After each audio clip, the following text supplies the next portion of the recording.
Welcome to the Jamal Thomas Morning Show. My name is Jamal Thomas. This is indeed my show. I'm glad that you guys can join me on this 272nd episode of the show. It is November 12th, 2025, and I hope you guys are doing well today. As I often say, wherever you are, if you're under the sound of this voice, you have my appreciation for being under the sound of this voice. Also, if you find that you, through the course of the show, dig what the host is putting down, you can always support the show. Hit the like button, share the content. You can also support, especially if you are a super viewer. Bit corny, but I'll go with that. Through PayPal, Patreon, Super Chats, memberships, all of those things help the show. All of those help keep the show going. I often say you guys are the ones who allow the show to continue because YouTube is a fickle mistress. And at any time these shows will get demonetized. A lot of it just has to do with the content we cover on this show. It is not, let's say, kid friendly. We don't do cat videos. A lot of the times the things that we're talking about are war, people getting killed, people getting shot, people getting hit with drones, bombings, et cetera, et cetera, et cetera. So now that that spiel is out the way, let's get into some news. So Democrats are still reeling over the government shutdown, collapse, failure, capitulation, surrender, whatever adjective you want to use to describe it. For all intents and purposes, they folded like a cheap $1 suit. And that has created all sorts of consternation within the context of the party itself. There's that. On the other thing, on the Ukraine front, Ukraine is not doing well. And you know they're not doing well when the New York Times is writing articles about how bad the situation is for Ukraine. Running out of food, running out of water, hungry, starving, low morale. And as New York Times puts it, its forces worn down, Ukraine moves to revamp military service. Now, that has not worked. Any and everything that they've done in order to increase the number of people that they're dragging off to the front lines to die has not necessarily been a success. And desertions are in the tens of thousands. They can't keep up manpower. And so you can imagine that the front lines are crumbling. Russia has a cauldron around Kupyansk. Russia has entered Kupyansk at this point. And Pokrovsk, you get mass surrender for the first time in this region. And it's technically it's in Leningrad. But what ended up happening were the troops were effectively pushed from Pokrovsk to Leningrad, in which case now you're getting mass surrenders. The Deanna Panchenko, she did a good job in this kind of breakdown of the basic high points of this article. So right here, Ukrainian troops have already been serving 3 years under permanent contracts, leaving them no control over their future.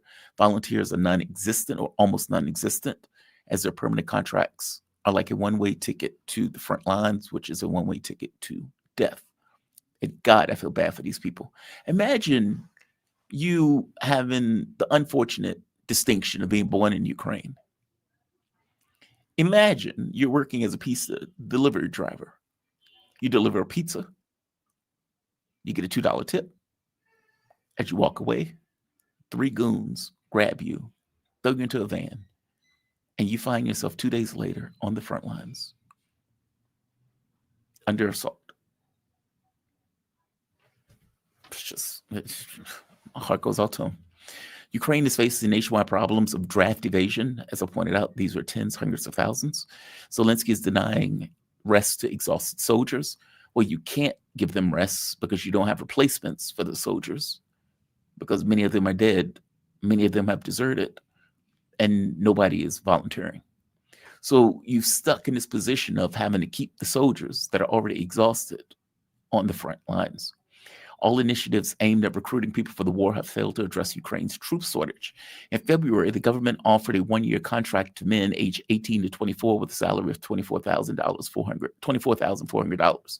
Now, as I pointed out, this is a scam. They know that most of these people are going to die. So you're offering something that they're never going to be able to recoup. The people knew that, in which case the experiment failed as only a few hundred people signed the contracts. I would imagine they can read and see the cemeteries grow themselves. Look, part of the reason that Putin decided consciously and told his generals, keep casualties down, is in many respects to avoid this particular situation. Russia has people joining by the tens of thousands each month.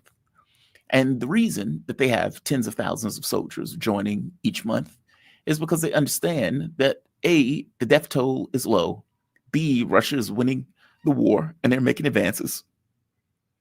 And the speed of those advances have been increasing over time. So when Pokrovsk, Kupyansk, Syrvetsk, when all of these cities fall, and what you end up with is Kramatorsk being effectively surrounded, the last stronghold. The speed of the events at that point is going to become meteoric. I could be wrong, but I don't think I am. And just to show the surrender, so this is Pokrovsk with 25 troops surrendering. Russia sent them leaflets effectively on how to surrender, what to do. They were listening to communications. The communications pointed out that they didn't have food or water, and that they were in a very bad situation. They weren't going to get anything from command because these people are surrounded.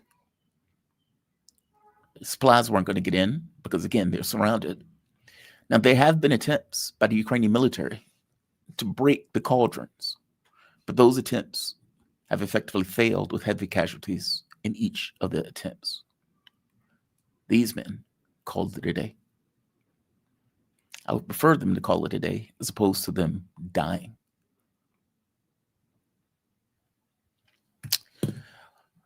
Look, I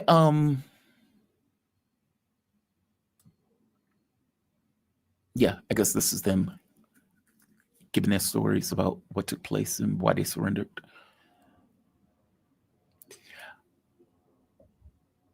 Look, I am brutal sometimes when I talk about this war. The brutality is not directed at the non-Nazi Ukrainian forces. They have fought like, wild hyenas for their government and for their lives. I don't take issue with that, right? Because for all intents and purposes, they're following orders. I take issue with the government sending them out there for this fight. I take issue with the government leaving them in place when best idea and choice is to either leave, surrender, or at the very least, abandon the position to a different military position, as opposed to Zelensky calling everything a fortress city and fighting tooth and nail for every inch of land. When the Russian position is not to gain land, the Russian position is to demilitarize Ukraine. Meaning, if Putin is saying, we are going to denazify Ukraine, and what that means is we're going to find every Ukrainian soldier that we can, and we're going to put a bullet in them, or they're going to surrender, one or the other. And you as Zelensky come out with dumb leadership and decide, well, we're just going to hold every line, meaning you are folding yourself firmly within the Russian position of the objectives that they're trying to accomplish. I take issue with that. I take issue with the way the leadership has functioned. I take issue with the fact that the government was effectively overthrown. I take issue with a lot of the stuff. But for all intents and purposes, I find this to be an utter and complete catastrophe that never needed to start. So I hear my guest here. Let me go to my guest. We are joined with the man himself, Jason Smith. How you doing, Jason? You doing okay today? I'm exhausted. I've been up for like 13 hours, but I am delighted to come on your show every opportunity that you invite me. Thank you so much, sir. No, man, I appreciate it. Which is like you're exhausted. Which is like you've been up 13 hours. Welcome back, by the way. You had a trip. I'm glad that trip went well and that you're safe and sound. and you're back in your normal location. So good on that. When I hit you up, I asked you if there was anything. I always ask my guests, is there anything else that they have as a priority that they want to discuss? Because, my guests cover these subjects all the time. Even though I cover it all the time, they may be thinking of something that I'm just not thinking of that may take priority, or this may be a better topic. You mentioned the G20. The G20 is going to take place, 22nd? What is it? 22nd, 23rd of November, basically at the end of the month. It's going to take place in South Africa. Now, Donald Trump has said he's not sending a delegation because this is taking place in South Africa. And he's still salty that South Africa put the arrest warrant for Netanyahu in the ICC. And that, of course, Gallant and Netanyahu were indicted on those arrest warrants. Nevertheless, the other nations will be there in the G20. What was the topic of conversation that you were focusing on in the context of the G20? What was the main, what is going to be the main priority of this G20 as it comes up?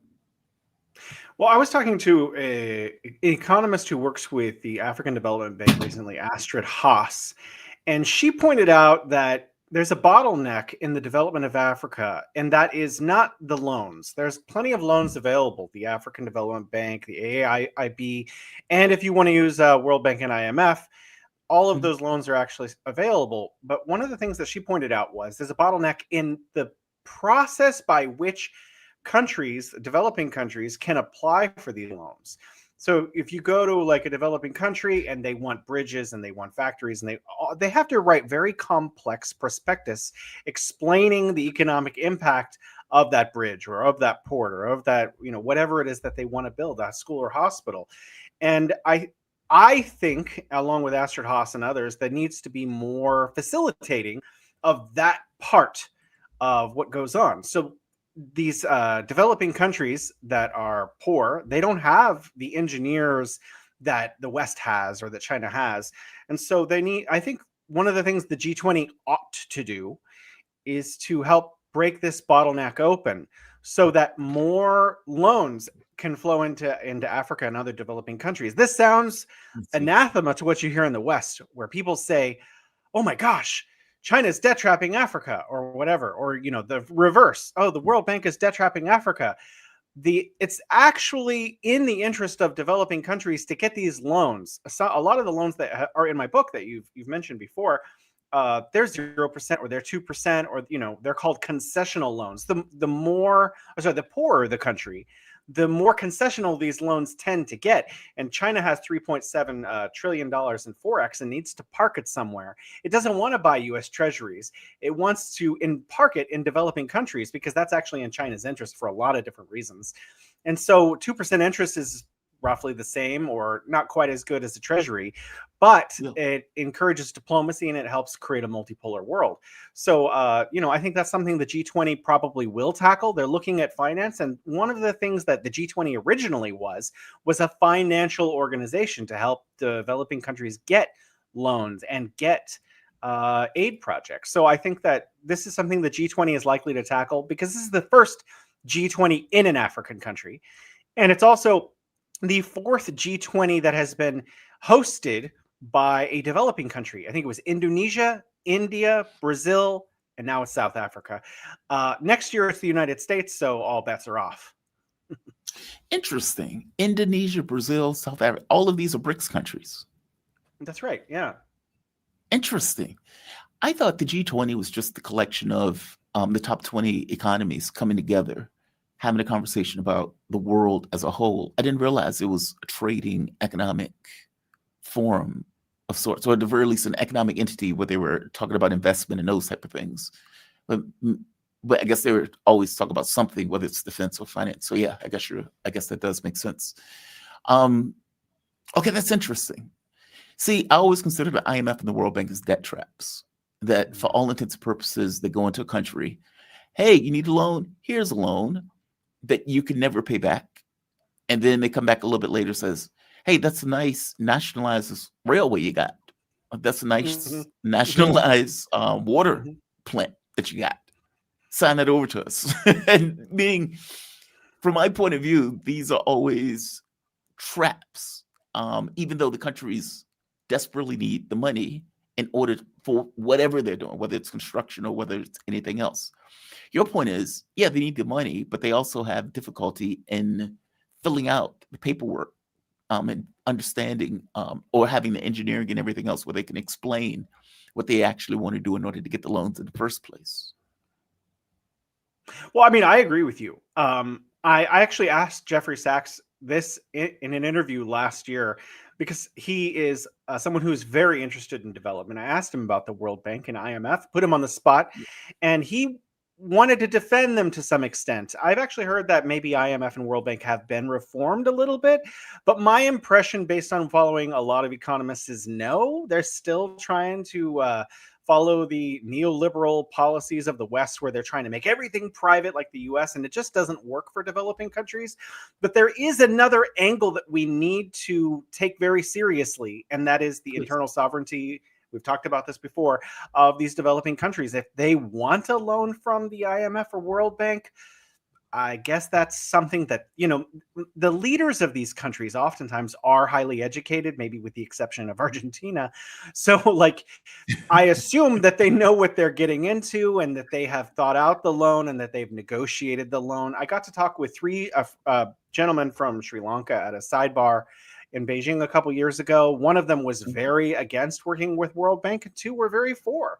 So I think, we have to leave it in the hands of the people in the developing world, who they want to work with, who they want to take loans from, and hope that the World Bank and IMF have been reformed to some extent.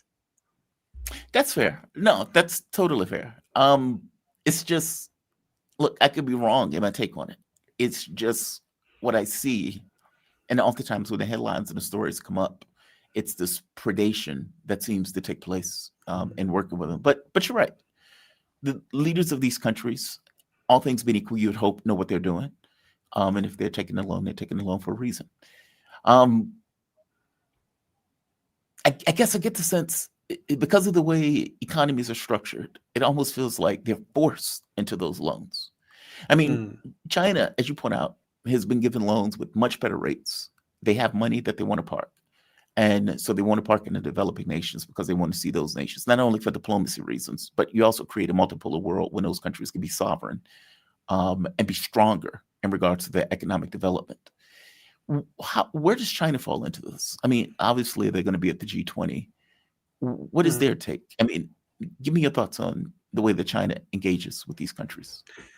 There is actually a Belt and Road Initiative project that has money dedicated to it for helping developing countries put together these prospectus. So I think that's a model that Astrid Haas and others are looking at when they're thinking about how developing countries can continue to apply for loans from various institutions around the world, whether it be China or someone, the AIIB or whatever, the African Development Bank, whoever it is. So I think that China is in many ways setting a model that a lot of countries in Africa are following to some extent. If you look at the African Union, it has an SSE goal from 2023 to 2033. A lot of it's like people-centric development. That's something China has been saying for the last 12 years. So I think, there's something called FOCAC, the Forum on China-Africa Cooperation. This takes place in Africa. It takes place in Beijing and other places. It was in Beijing last year, or was it this year? It was 2025. Yeah. FOCAC was in Beijing. All of these African countries, prime ministers, different leaders were here. And one of the policies that came out of that, by the way, was zero tariffs for the least developing countries. And that actually was extended at a later meeting to include all African countries with ties to the PRC, with diplomatic ties to the PRC. I think that, exactly. There's one exception. So all of these African countries can now export their goods. I was also at China International Import Expo in Shanghai, and a lot of these African companies and representatives from these countries were there, really excited to sell things like, coffee, soy, and products with added value as well to China, because if they're competing with China California for almonds. Obviously, California is going to have a big problem with the tariff war going on. And all of these African countries are going to have a lot easier time getting their goods into China. But FOCAC is a great opportunity for African leaders and nations to join up with their Chinese colleagues, which they've been doing for quite some time, not just in FOCAC, but China actually helped develop the Tazara Railway in Africa at a time when China, in the late 1960s, when China was one of the poorest countries in the world. So China and African countries have been working together for decades and decades and decades. And, I think the G20 with China and all these other developing countries going to South Africa are going to have an opportunity to look at how finance can work for developing countries, not just in Africa, but in Southeast Asia, South Asia, Latin America, and other places as well. And I think it's interesting that the United States is choosing not to be there, because I think probably they wouldn't be able to get much done anyway. So I'm really kind of interested to see what it's going to look like next year when the United States hosts it. And that should be really fascinating, in my opinion. Yeah, I suppose. What do you mean by they wouldn't be able to get much done? Because they have, at this point, creating so many enemies and creating so much animosity around the world? Because the agenda is sustainable development. I mean, that's part of it. There's three parts of the agenda, but a lot of it has to do with sustainable development. There's a lot of movement in the developing world to try to get more loans, more money. One of the things the second time I bring up Jeffrey Sachs, he mentioned one of his goals is the world should provide $1 trillion of development aid in some form or another to every single year.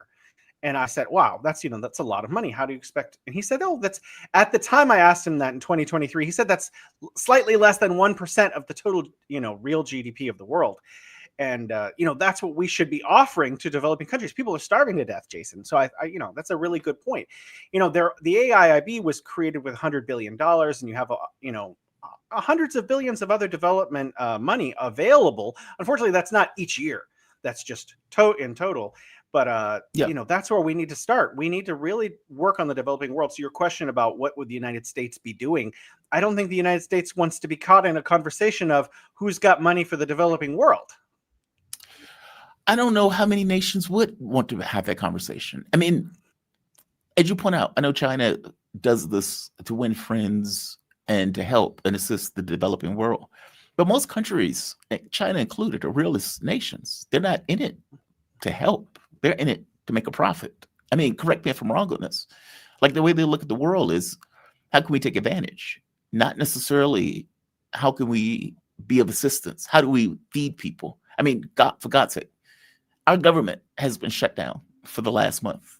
It's been a little bit more than a month. I think it's been 40 days. And the Trump administration directly put out an edict to not provide food stamps. It's like, in fact, saying I will penalize any state that provides food assistance to people in that state. Okay, now let's expand this out to the rest of the world. If we're not willing to feed our own people, what does it look like for everybody else? What are the chances for everybody else? I accept that. You're right. I agree with you. We should be trying to develop the planet, but that doesn't seem to be the objective. You know what? I have to say that I'm less realpolitik than you. And it's because I think politics is run by humans. It's peopled. Politics are people. I think the United States has set such a crazy example, and imperialism in Western Europe has set such a crazy example for the last several centuries that we have abandoned the idea that politics can be for good. But in fact, the idea of politics is to take care of people. That's what it's supposed to be. If you go back to Aristotle. So I really feel like, yes, China is not just doing everything for selfless reasons. It doesn't want to just develop the world. It's like, hey, we have free money, everyone takes something. But absolutely, I think that China has found ways to find intersection points where China can benefit and others can benefit. They call this win-win diplomacy, and it's in Xi Jinping's book if you look into them. And I think that, building a hospital for free is a diplomatic gesture because they want people to like China. They want people to do business with China. They want Chinese companies to go to that country, build that hospital, and network with other construction companies, with the locals, and find ways to sell Chinese products there. But I think you have to think about it like this. And would you rather have a poor customer or a rich customer? I mean, if you're a shop, you want rich customers. So I think Right. one of the things that China is essentially trying to do with the developing world is help them develop so they can buy Chinese products. That's not Mhm. necessarily selfish or selfless. It's kind of both. And I think that China has found the sweet spot where it's possible to develop China and to develop with the developing world. Now, if you look at the last 4 centuries of imperialism, one of the things that Western Europe and the United States have done is not let factories exist in the developing world. Just use them for raw materials, bring that back to the center, and develop it And there, sell back add and value, profits. and sell it back. What Right. China's developed all of the special economic zones in Africa and in all kinds of countries, dozens of countries. And that is bringing skills and factories to those countries where those countries are now able to add their own value, hire local people, skills transfers, and wealth is increasing in a lot of those countries. If you look at Laos, let's just take Laos for an example. In the year 2000, I think they had something like 40% electrification. That means access to electricity for people. But China built multiple dams, all of them for loans. And now Laos has 100% access to electricity all over the country. Yeah, China is getting some 2 or 3% interest on those projects, and China has developed better diplomatic relations and better economic relations. And sure, Laos is importing products, but at the same time, there are people in hospitals who are getting care that they wouldn't have gotten otherwise. There are Agreed. kids reading books at night that they wouldn't have been able to read otherwise. There are foods that are refrigerated that will last longer, decreasing the amount of hunger that people are going to experience. Is China selfish? Yes. Is China also helping the countries that it's interacting with? Yes. Can that always be said of our home country, the United States? I don't think so. No, no, I live. If you're asking why I'm so realpolitik, I live here, right? I see how we engage with the world. Um, and yeah, it's unfortunate when relationships do exist. It's just not what we seek in the US. In fact, I'm glad you mentioned that. So there was an article that came out in the BBC right here, and you have to take everything the BBC says with a grain of salt. But BBC is pointing out they said blah, blah, blah, the African continent is rich from critical minerals, blah, blah, blah. China has long been the biggest player in the global market for critical minerals and metals. It has significant reserves at home, access to supplies from overseas, thanks to the major investment in foreign mining operations, particularly in Africa. Beijing has also, right here, this is so much the case that the United States is actually quietly overtaking China as the biggest foreign direct investor in Africa, according to the latest annual figures. The U.S. invested $7.8 billion across Africa compared to $4 billion by China, according to China Africa Research Initiative of Johns Hopkins University. Have you seen that? I mean, you covered the stuff. I mean, when I was last in Africa, you could see Chinese casinos, you could see Chinese buildings, investment, construction, etc. It was all over the place. I did not see much U.S. investment at the time, but they are making the argument that the United States has effectively dumped a massive amount of money into China. Into Africa, obviously with the purpose of financial benefits, but also diplomatic benefits. Give me your take on this. I mean, is there a war over China between Africa and the United States? I certainly hope so. In one sense, I would love to see more investment from any country into any developing country. All the money that can be invested, especially if it's into businesses, industrial facilities, agricultural, it should be invested. However, my concern is when you look at a lot of those figures, a lot of what the United States calls investment or what the United States calls aid is oftentimes military hardware. And it's always under the umbrella of security. So how much of that is, residential buildings or factories, and how much of that is for tanks and hardware to be purchased from the United States? So I think we need to look at the figures, and we would have to talk about it on a very nuanced level, because the last thing I want to see, and I think most people want to see, is militarization of the developing world and then proxy wars and wars shooting off everywhere. If the United States is investing in the same kinds of things that China is investing in, then wonderful, more of it. Let's have all of it we can get. And I think any anyone who really cares about the developing world would feel the same way. We also have to look at individual, deals and stuff. But I think that if they're being made in an equitable way with African partners, those African partners know what they're doing. And we have to hope that they are working in a sovereign way. My concern again is things like NED, Voice of America, CIA operations, where a lot of the sovereignty has been diluted in some places around the world. But again, it is up to those nations to make their own decisions. And if they want to partner with the United States, my only hope is that is going towards peaceful development. Oh, Jason, you are. I appreciate that optimism. Because a lot of these investments always seems like they have strings attached. Like it's not, okay, we're giving investment for the sake of investment because we want, to ensure you get hospitals and roads and bridges, etc. It's usually, all right, we're giving you this investment, but we don't want you to invest with China, or we don't want you to do this, or we don't want you to do that. At the very least, that's what it seems like it typically is when the U.S. gives money. It's for influence, it's for leverage. But I agree with you. I hope it's investment for the sake of investment, that it's not just tanks and bombs and bullets, etc. Because oftentimes you would see the U.S. go into a place and build a military base. It's like, okay, is that what you consider an investment? Building a military base.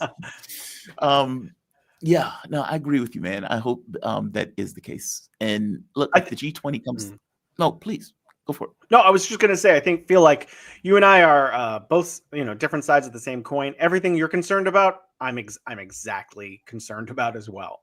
But I'm just trying to be optimistic. Fair enough. Fair enough. Yeah, I saw that article and I was like, hey, they're fighting over Africa. The U.S. is dumping a bunch of money. What is that money for? What is that money going to? I'm curious about your take on China and Europe. There have been reports that Europe, well, for one, they invited the Taiwanese vice president to speak at Europe. There's that. Come to find out, this was something that Europe is turning towards with this idea of recognizing Taiwan, even though they still claim to support the one China policy, which I don't quite know how that works. Give me your take on this. What is China's reaction going to be to this? I mean, obviously, they're going to be pissed off, to put it mildly. But is there going to be any kind of economic consequences associated with it? Firstly, the European Union, this is actually confusing. It was deliberately set up to be obfuscating and confusing and have a veil over it. The European Union didn't invite Taiwan to speak. IPAC did, which is actually funded by NED and NED subsidiary organizations. So this is really a Washington psyop. And they did speak in buildings that are controlled by the European Union, but not officially at any European Union organizational meeting. So, and a lot of that was also funded by the Taiwanese DPP. So which is a highly unpopular party in Taiwan province right now. So I don't think that China necessarily needs to take a lot of retaliatory actions, because it's all smoke and mirrors to begin with. This was just kind of set up by the United States to make it appear as though Taiwan were being recognized as some sort of international political force, like a nation, which it's obviously not.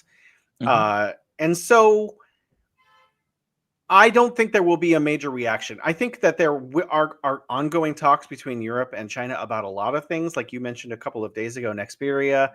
And that's a really interesting development. But China wants to deepen trade with Europe as much as Europe will deepen trade with China, so long as Europe doesn't cross red lines. However, if you're actually asking the question, and it did happen, let's say hypothetically, Europe did attempt to recognize Taiwan as some sort of independent nation, China would absolutely cut all economic ties overnight. It would be black and white. There would be no engagement. There would be no negotiation. This is a major red line for the PRC, and the People's Republic of China would, oh my gosh, I'm really already worried about the Netherlands with what they've done with Nexperia by seizing a Chinese company. But if they were to do something like recognize Taiwan as an independent nation, that would be the end of the economy for the Netherlands, for example.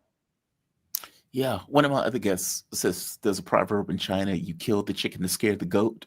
I think that's the way it goes. You kill the chicken to scare the goat. He was making the point of saying, Netherlands was going to be the chicken that gets killed in order to scare America or put America on notice. Um, how can China trust doing business with Europe when they are willing to steal a company at the provocation of America, at the push from America? It looks like any company that would start will be in price. It's fascinating because even though there are negotiations underway to change the relationship between the Netherlands and that company, Nexperia, which is a subsidiary of WingTech company, which China bought from, I think, the UK, China already kind of won. And it's really weird because even though the negotiations actually haven't finished and China's still pressing Germany to press the Netherlands for it, China first shut off, and I'm sure you know this, shut off chips to critical motor companies in Europe and China, but then said we're going to make exceptions for certain companies if they buy those chips in RMB. So the negotiation isn't over, and all these companies are buying as many of these chips that are manufactured in China now. By the 70% that is controlled by or it runs through China's logistics network, but they have to buy them in Chinese money, in Chinese RMB. So even though the negotiations aren't finished and China is trying to get its company back that was seized by the Netherlands, China already kind of won. So no matter what the outcome is, China's already on top. I think, people in Europe, I think the Netherlands severely underestimated China's response. And I think a lot of motor companies in Europe are panicking right now and trying to diversify their supply chain. But there are certain things that WingTech and Nexperia can do that other companies simply cannot. So this is going to very much complicate things. But what's really interesting is all of the companies operating inside of China still have access to the chips that are produced by Nexperia inside of China. And those chips are already arriving. So this only creates complications for Europe. So I think a lot of people in Europe are probably looking at their relationship to the US, which pressured the UK to pressure the Netherlands to seize this enterprise, and really rethinking who they want to be partners with or on what basis they want to be those partners. Now, your question is, how can China trust Europe? I think this is a rolling negotiation moving into the future for a while the world recalibrates its logistics supply chain. And hopefully we'll see the end of these kinds of tensions in the next few years. But no one can predict the future. Oh, yeah. I mean, see, what I see is Europe lumping itself with the US, that Europe seems to try to maintain control or some level of control because they're falling behind industrially, they're falling behind militarily, they're falling behind from the standpoint of scientists and thinkers and those type of things. They know it, meaning these are no longer the masters of the world in the way that they were, the colonizers and all of this other stuff. So for all intents and purposes, they look at the US as the thing they need to cling to. I use the term tick on the ass of sorts response. And so they seem to have lumped their eggs into the US basket. And so when the US, like, for example, the trade deal that was made between the United States and Europe. Okay, well, Europe easily got the tail end of that deal. I mean, it is not a good deal for Europe. The deal with the weapons, where Europe is now buying weapons and whatnot from the United States at exorbitant prices.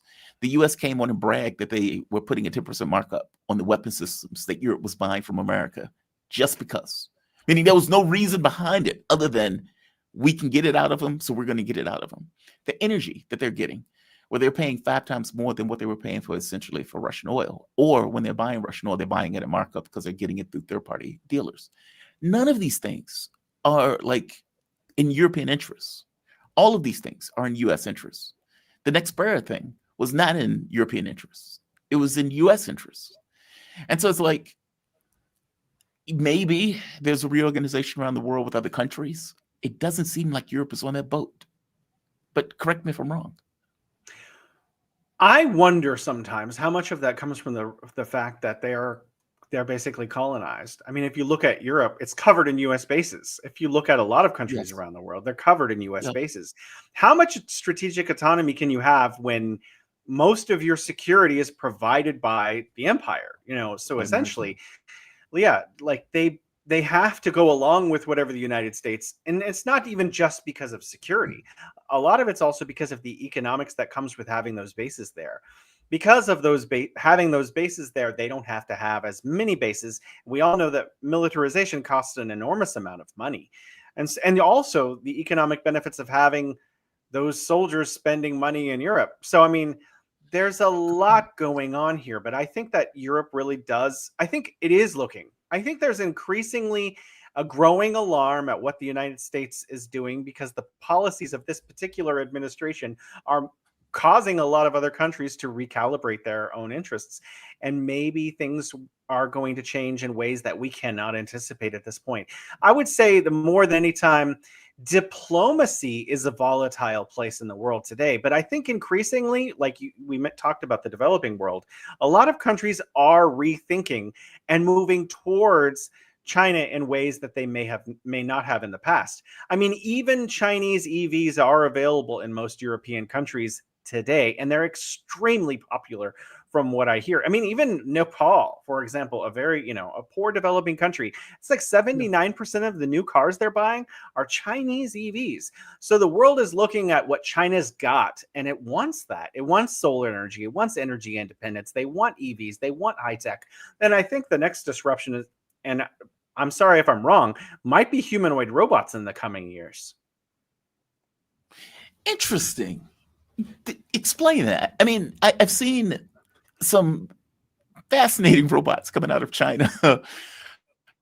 China has leaned into robotics, which is cut costs. Well, you got Tesla, and they're making in Boston Dynamics. So you have American companies that are making humanoid robots. However, they're not at scale. And actually, they don't have the logistics and supply chains. Even Elon Musk said that like 2 months ago, that building the logistics and supply chains for humanoid robots doesn't exist. Actually, it does. It exists in China. Unitree has already sold, and I thought it was 1,000. I actually spoke with a Unitree representative last week, and he told me that they have already sold thousands of G1s. It's their older model humanoid robot, the one that you see walking around doing goofy things all over social media. They've also already developed the R1, which is $4,900. I think that's what it is if you go to unitree.com. So you have a $5,000 humanoid robot that you can personally buy. Now, obviously, it's not going to do your chores right now. So if it goes into my kitchen and tries to wash the dishes, it's probably just going to electrocute itself and destroy all the money that I've invested. However, say you own a cafe, right? In Toronto or whatever, you put it out front, you stick stickers with the name of your cafe on it. You entertain people, they come in and buy coffee. I mean, so it does have uses right now. But I mean, for $5,000, think about that. A brand new BYD, their cheapest model is about $12,000. And you can get a humanoid robot for less than half of that. And I don't even know what cars go for in the United States. What are they, $20,000, $30,000, $40,000? So you could buy 8 humanoid robots for that. I mean, so if for people in the upper middle class and the upper class who want to be entertained by these things, or you use them for business or just goof around because they're nerds, they can get one right now for like nothing. And they've got other humanoid robots coming off the shelf too. They have one called the H2, which can dance like a ballerina. And you can put humanoid hands on these. And I actually talked to Unitree also about who is designing the software. They said, we don't do software. We're not interested in doing software. They've given that to all these other companies because they want these companies to come on and add value to their product. So there are universities all over the world, including in the United States, who are buying G1s, R1s, and H2s. And you're making them do all of these dances, kung fu, and like mirror images, and they put hands on them so they can pick up and manipulate things. So, I mean, where we are right now is it's entertaining. But I'm pretty sure in 2027, I'll be buying one because it's going to be folding my laundry and cleaning my kitty litter. Yeah, that's the artificial general intelligence stuff that they're trying to create, where if you can put that into a robot and say, hey, go do X, and it goes and does X. Yeah, that is going to be a new world. If that gets to the point of it's doing laundry, it's cooking, cleaning, and everything else, and people have their own robot, that is going to be a new world. We are in the government shutdown. I mentioned the whole food stamps thing. How does China deal with that? Does China have programs like food stamps and welfare and those type of things? Absolutely. There are subsidies. One of the things that I'm interested in, I go to a lot of poor villages. I go to a lot of poor villages in China, probably more than most people. I know a couple people who go to more than me, so but they've been around for a long time. But I go to poor villages often, almost every weekend when I can, especially if I'm not already traveling. And I look at villages that have been one of the poorest villages in all of China, but have been raised out of it oftentimes because I'm interested in poverty alleviation, how China does that. Now, I went to a place in Pishan County where apartments were just given to people. But I've also seen, I was just in Xizang, sorry, also known as Tibet. Wait. recently. You got wait. You're talking to you're talking to somebody who lives in America, Sorry. right? Okay, They were go ahead. giving away apartments. Yeah. Oh, I'm sorry. When I was telling the story, I thought maybe I already told you in a previous episode. Okay. So Pishan County. This is in southern Xinjiang. It's near Hotan. And this place was one of the most impoverished places in all of China and all over the world. And for centuries, if not longer, people have been living in almost uninhabitable situations near the Taklamakan Desert. So what China did is it built a xiaoqiu, which is basically an apartment complex, a series of apartments with a school, with a hospital, with a skills training facility. And then they had spent 10 years from like 2005 to 2015 identifying the poorest families in that region. Then China went to those people and they asked, and I checked, it was voluntary because I know a lot of people care about that.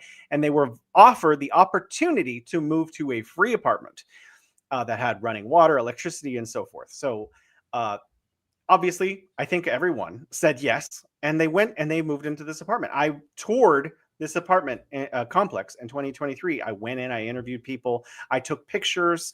I post this on my X sometimes, free apartments, trying to show the United States that it's possible. And there are thousands of people living in those apartments in Pishan that are now living a modest middle-class lifestyle with access to clean running water and electricity.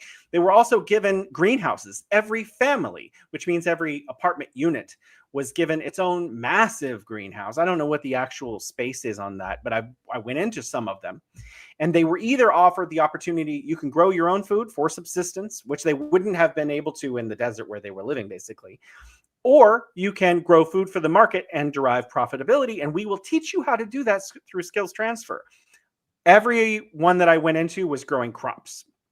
So obviously it wasn't just everyone in that home just wanted to eat nothing but tomatoes. So what's going on is they're getting skills transfer. Agronomists from different cities around China are coming out. They're training them how to get the maximum yield and the maximum amount of yields per year. And then they're teaching them how to giving them phone, giving them telecommunications. 5G towers have been set up in places like this specifically for the purpose of them selling it to the most advantageous market, whether it be national or international. And so these new families that have been resettled into these free apartments are then growing food and making profit. And, I saw their homes were decorated quite nicely. I was jealous, in fact. I was also jealous of a similar village that I went to in Xizang, aka Tibet, where their homes were way nicer than anything I will ever be able to afford. And they were also resettled. In their case, they had to pay 10,000 RMB for their homes, which is like, I don't know, $1,500. But they had 1 year to pay that back. And they were given jobs where they were offered jobs they could choose from or not. And I think everyone did. And most of them make an average about 17,000 RMB it was 20,000 RMB disposable income in 2025. So within 1 year, they were able to pay off their apartment. So it was kind of subsidized, kind of not. It was more of like an incentivized thing. They were also identified from some of the poorest families. So, and those are the most extreme examples. But if you go to cities like Beijing or any other city, there are also subsidized housing, which is more affordable for poor lower middle class, upper lower class people. So yes, you asked, are there similar things to welfare in China? There are, yeah, absolutely. But I think maybe China does it better. Yeah. Well, that's what I was going to say. Pay off the apartment. See, our apartments are always rent seeking. Like you pay rent.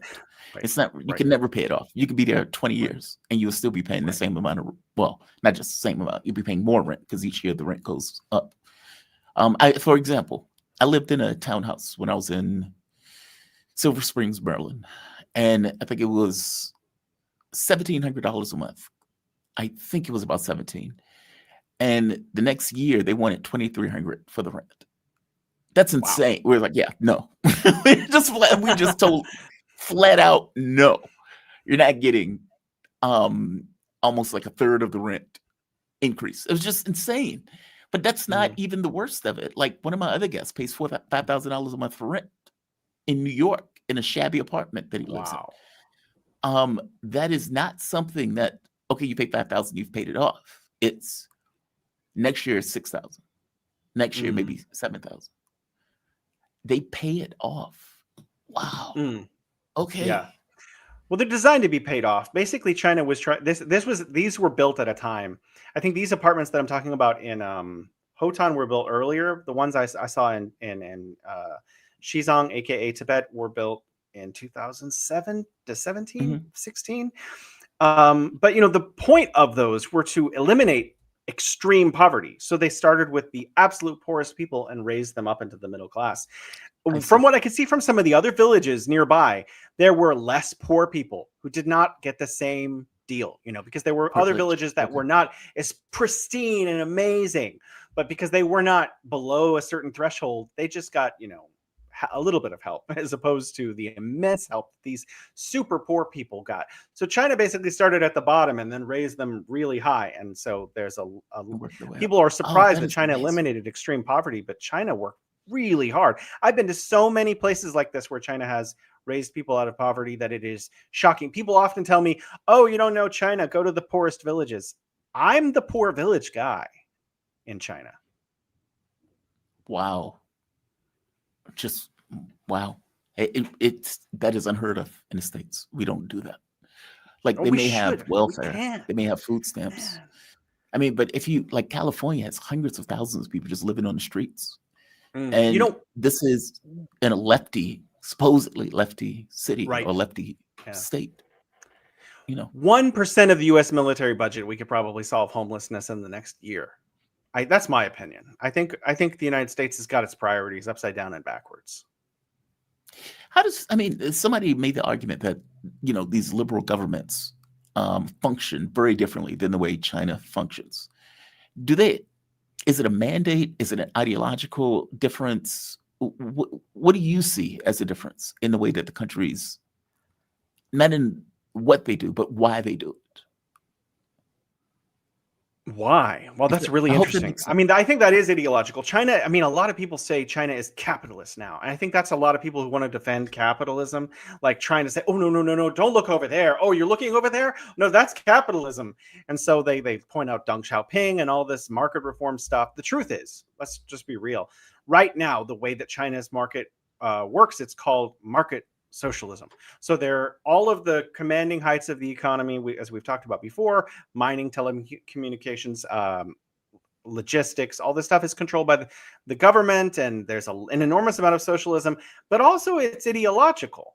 You know, China actually does care about socialism. They do care about, you know, trying to achieve a higher degree of socialism. And the first white paper that comes out of the government every single year in China is a paper on the poorest people in China.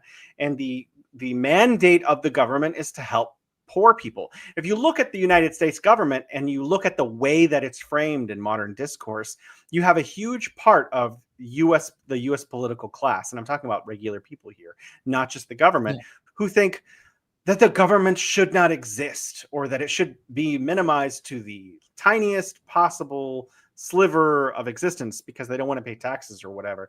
But in China, that's not at all even remotely part of the discourse. That's not even considered.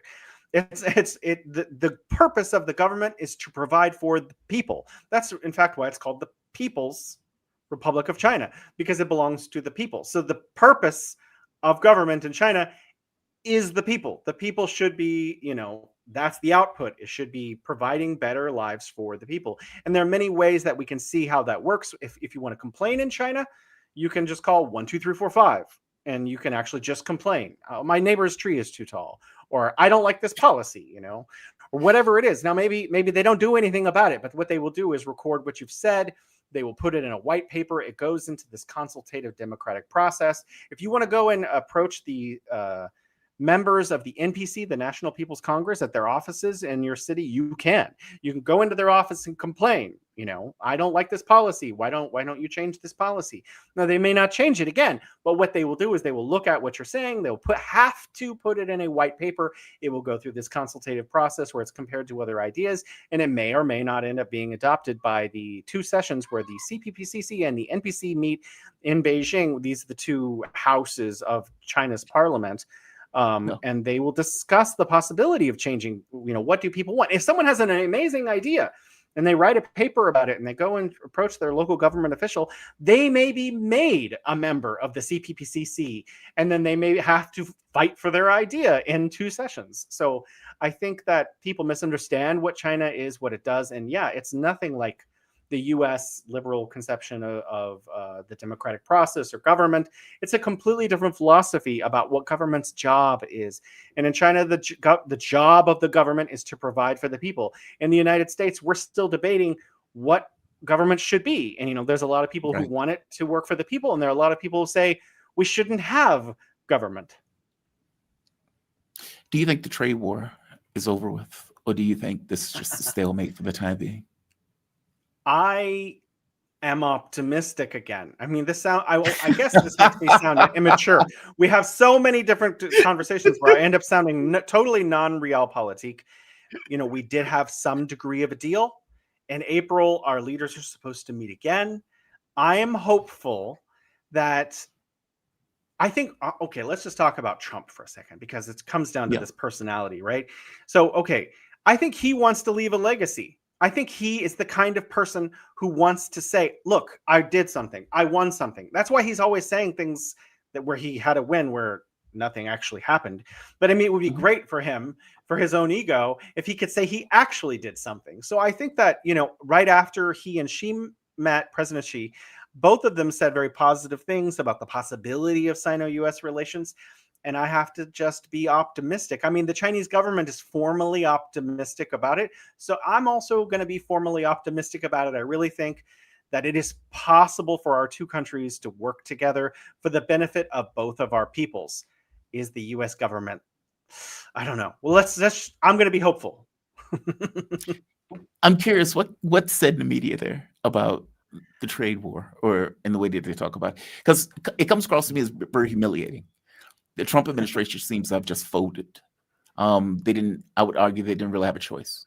And from the standpoint of rare earth minerals, there's a report that came out that pointed out that China not just hasn't loosened the rare earth mineral thing, that they're trying to put in validated end-user system that excludes companies with ties to the U.S. military while fast-tracking export approvals for civilian-focused firms. Basically, look, you have your missiles, bullets, bombs aimed at us in various countries. You are trying to get Taiwan on some level to declare independence in a way that would drag us into a larger conflict, a larger war. You are aiming at our allies, meaning Venezuela and Russia. You are literally in a war with Russia right now, in a hot war. So why would we give you materials that you're going to use to make more of those bullets, bombs, etc.? That seems to be what China is effectively saying, meaning, look, we're not loosening restraint on these rare earths so you can build more military equipment to aim at us. The U.S. seems to know this, in which case the U.S. seems to be working with other governments or countries to try to get their hands on rare earths. The wild part is they would have to be processed in China either way. Give me your take on this. Have you heard anything about this new system, the validated end-user system? I have heard about it, but I also think that China is it's like preparing for the worst to some extent, or maybe just the possible. China is never going to not prepare. One of the things it does is prepare for a U.S. invasion all the time in so many different ways, actually. Like part of the Belt and Road Initiative is just to develop other supply chains that go over land instead of around the sea, because they know that the United States Navy has the capability to block off some of its trade routes. And a lot of the solar energy and wind energy also meets at the intersection of developing energy independence. And a lot of the goals about agricultural independence are trying to provide food security for China in the event that the United States were to lock China off from its import partners. So yes, China is realistic in the way that you are, very realistic about the possibility of what the United States might want to do to China. But I think if you look at the news, and there's different kinds of news in China, you have the news that's actually in Chinese. They're much more, we're preparing in case the United States does us wrong. Then if you look at the English news, like China Daily, CGTN, Global Times, they're much more conciliatory, like, let's be friends, because that's what they're hoping. That's what they want. That's what they want. That's what actually China does want, a positive relationship with the United States. China very much wants the United States and China to work together to build a harmonious future where everyone's needs can be met and have win-win diplomacy. But I think the reality is that China is also very realpolitik and understands how the game is played and is preparing for the absolute worst case scenario. But there's another layer of the news, and those are people who are in the news who are on their own social media. So if you go on X and other social media platforms, you can see some of these media personalities who do work for these organizations, and they are quite aggressive. Not aggressive, that's not the right word. They are saying China will stand up for itself, and they're very, the posture is, we're strong. You want to play. I think, I can't remember who said it. I remember the face of the gentleman. However, I can't remember his name. He said, China will let the United States fire the first missile. China will never fire the first missile. But if the United States fires the first missile, that will be the last missile they ever fire. So, I mean, I think that there is a confidence in China that they're capable of defending themselves. But what China really does want, and this is not an exaggeration, is peace. Yeah, agreed. It seems that many of these nations just want peace. I think the Chinese version of it is probably the reality. I think the American language version is what is being presented to America, saying, hey, we just want to be friends. We just want to be buddies. We just want to be so forth. Well, if you're talking to your own audience, it's, we're prepared. We're ready. We're not going to take any, slack from America on this stuff. You have to be confident, especially in the context of your own country, right? Whereas when you're talking to the outside world, you want to project a certain image to the outside world. I suspect that the Chinese version of it is probably the more honest take of whatever the government is thinking in this case, or at the very least the zeitgeist that's going about. No, that's fascinating. It's Jason, if I ever get the chance to come and live in China for any period of time, I will definitely look you up, man. I am fascinated by this. It really is interesting to me.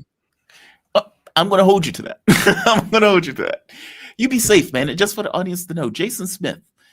Jason Smith is, and I don't think I even gave you an intro when we first started. We just jumped into the conversation.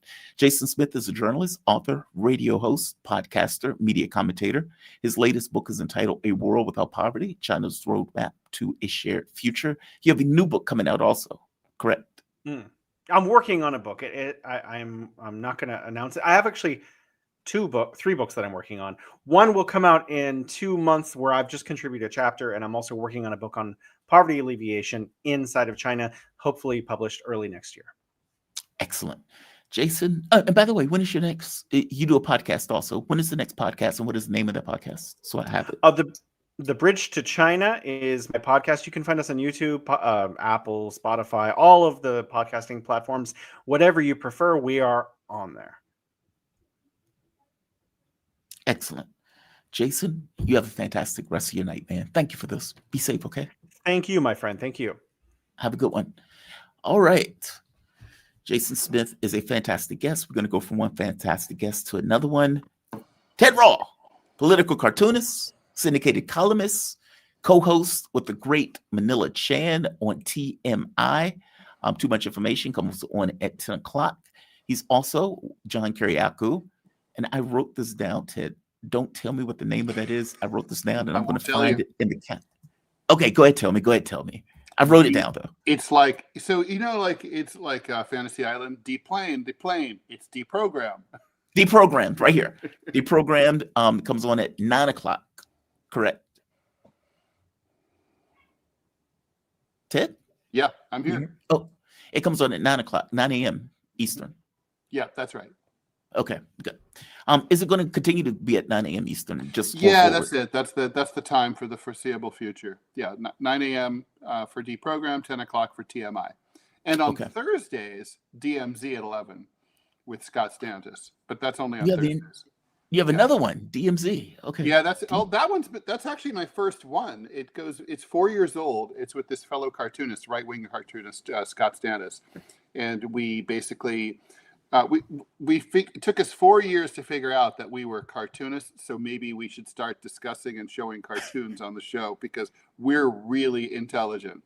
So starting about 3 weeks ago, we started interviewing other cartoonists and about their work and just showing their cartoons that they're doing for the week. That's so cool. It's kind of cool, yeah. It seems to be. I mean, we don't know if people like it, but we like it, so you know. No, that's still cool. I need to find other chess players.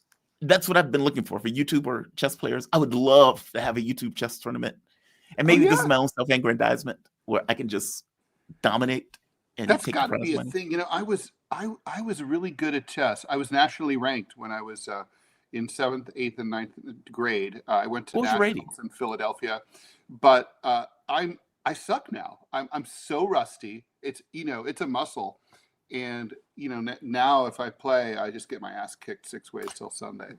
What was your rating when you were playing before? God, I don't remember. I don't remember my number. I don't remember. I remember my SATs. I don't remember my ACTs. It's like that. I remember all my girlfriend's phone numbers from 40 years ago. Do you? Do you?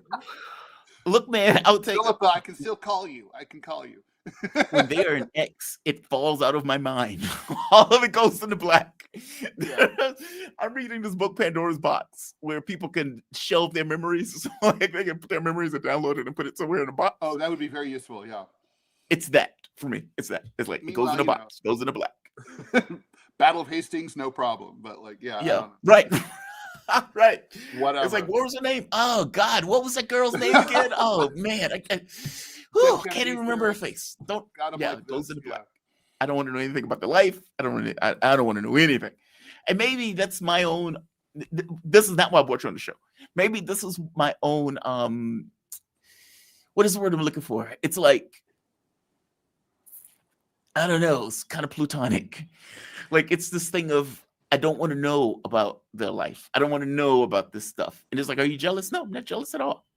But maybe there is something in the lurking that makes. Although what's weird is when you stop feeling jealous about someone you did feel jealous about. A couple of weeks ago, I was biking and I saw that my old college girlfriend, like the one that you have the worst breakup with, that you're totally embarrassed about the way you acted, and you feel like a fool and like you did everything wrong, and you shouldn't have been with her in the first place. But anyway, the point is, I saw her walking across the street, and it's just she didn't notice me. I didn't say hi, and it was just sort of like, it's you check in with yourself, and it's just like flatline. Like I don't care. It's like doesn't it's like, and that's weird. It's like this is someone who like I thought about night and day, was obsessed with.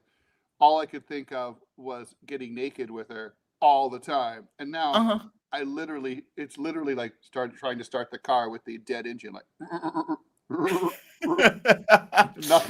nothing's there, and that's good. I'm glad that nothing's there. That's much more convenient, but it's weird. Yeah, I had a friend of mine named Lee. Lee used to run a coffee shop in Poughkeepsie, New York. And I remember Lee was like, yeah, I'm friends with my exes and some of their boyfriends. I was like, what? Like, it blew my mind, right? Like, how are you friends? I have ex-girlfriends that I'm friends with, yeah. I don't know how to do that. Mostly, in fact. Yeah, I don't know how to do that. The key is to not have an ugly breakup. If the breakup is sort of like, if they approach you, it helps if they break up with you. And if you're cool.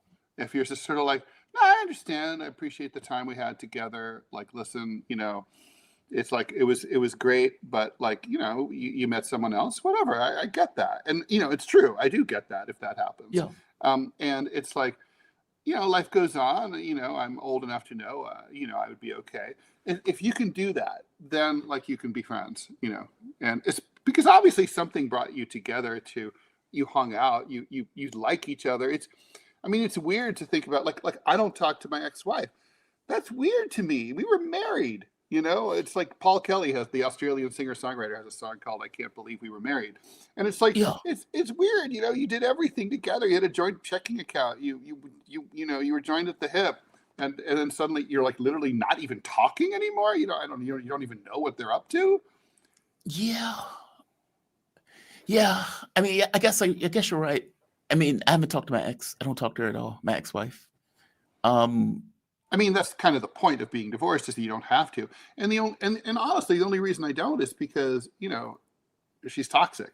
You know, it's like it's always really upsetting to talk to her, because not because it brings up old stuff, but because she's still the same. The reasons that I filed for divorce are still there. You know, It's awkward. To me, it's just so awkward. It's not even like I'm not mad at her. I'm not upset with her. I'm Mhm. not. I don't feel that at all. I don't have any of those things, right? But it's very awkward because it feels like it's like I was together with this person for 10, 11 years. And I thought I understood this person. And there was and then it's like when you're divorced, okay, the reality of your relationship fundamentally changes, Yeah. which is radically different than what it was when you guys were together. It's just very weird. And that It's so radical. It's such a radical shift that is. Yeah. But it's not overnight. I mean, obviously, you know, people don't normally. They probably should. At the first sign of trouble, you probably should just get Call it a day. divorced. Probably, but that's not how it plays out. You know, you just sort of like, you know, you're like a drowning man struggling Yeah. to get air, and it's painful and slow, and so it's like a, you know, it's not like it's a transition, right? But it's not but it's still dramatic. It's so Yeah. strange. By the way, Ted, I have a friend who's a famous author, famous left-wing author, journalist, and his ex-wife from 30 years ago is his literary agent. He talks to her every day, and oh, that's awkward. they're like buds. I mean, there's lots to be said for it too, though. Like, you know, like there's no sexual tension. You've already had sex. You've already done everything. You're like, you know, it's like that whole like being friends with a woman, and like that's not going to be an issue. Okay. Look, I can be friends with a female. That's not an issue. Friends Sure. with somebody who you've had an intimate Sexual relationship tension with. can arise, you know, and that can be Yeah. that can be problematic. Yeah, that would be a bit problematic, especially if you're still attracted to the person. That's even worse. Well, that's the issue. Yeah. Ted, I brought you on because the government shut down. Hmm. And the last conversation that you and I had, you pointed out, you was like, it's going to be about 10 days. So you weren't wrong in regards to the time frame. But your thing was Republicans will capitulate. Right. That was your thing. Well, I I never counted on the Democratic capacity to snatch defeat from the jaws of victory. I should have pulled the clip for the show. You should have. And It's they unbelievable capitulated. How I mean, I do always allow for the fact that they're a bunch of feckless, treasonous fucks, but like this is still like it's on a whole new level. I don't know if you saw like people like Jon Stewart reacting to it, but it's like, holy shit. I mean, literally, this would be like the Allies land on the beaches of Normandy on June 6, 1944, and immediately surrender. I mean, it's like, and now we're all speaking German. It's like, you were winning. You know, the Democrats clocked 8 days ago. The Democrats cleaned the clocks, whatever the fuck that means. I don't know where that reference comes from, but cleaned the clocks of the Republicans in all these elections across the country. There was no question about that. There was no misinterpretation of that. All the polling showed that the public was blaming the Republicans, whether that's fair or not. That's true. I mean, all Democrats are sitting pretty. And it's like, oh, we better give up. It's like, and we all know Chuck Schumer privately gave permission to these 7 shithead senators, like including Tim Kaine and John Fetterman, to vote the way they wanted. And they don't always do that. He could easily say like, no, you're not allowed to do that. They vote the way they're told. So I mean, they basically, the whole party just decided we're just gonna I don't know if they were afraid of what was going to happen with the aviation problems as we headed into the Thanksgiving holiday. But that still, I mean, there was no indication that the public was blaming Democrats for that or was going to. So literally, it's just like the failure of nerve is just staggering here. And and by the way, today's op-ed pages in the New York Times and elsewhere are trying to paint this like, well, actually, this is a win for Democrats. No. Whatever. No, it's not a win, because here's the thing. One of the biggest briefs against Democrats from people like you, Jamal, and me, is that they never fucking fight. Well, they always say, well, we don't have the votes, we don't have this, we don't have that. Okay, here you had this and you had that and you had the other, and you still didn't fight. So it's like this will be what they don't understand is, it's like they don't understand the people who sit on their hands like they did after Bernie was defeated in 2016. That's their big enemy. If people voted equal, if Democrats and Republican voters vote in proportion to their registration, Democrats always win every election.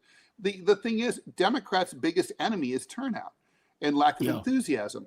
This just drives lack of enthusiasm. What's the point of voting for these assholes and donating to them and canvassing for them when they every now and then they have a chance of doing something, then they crap out? I mean, there really is objectively no reason.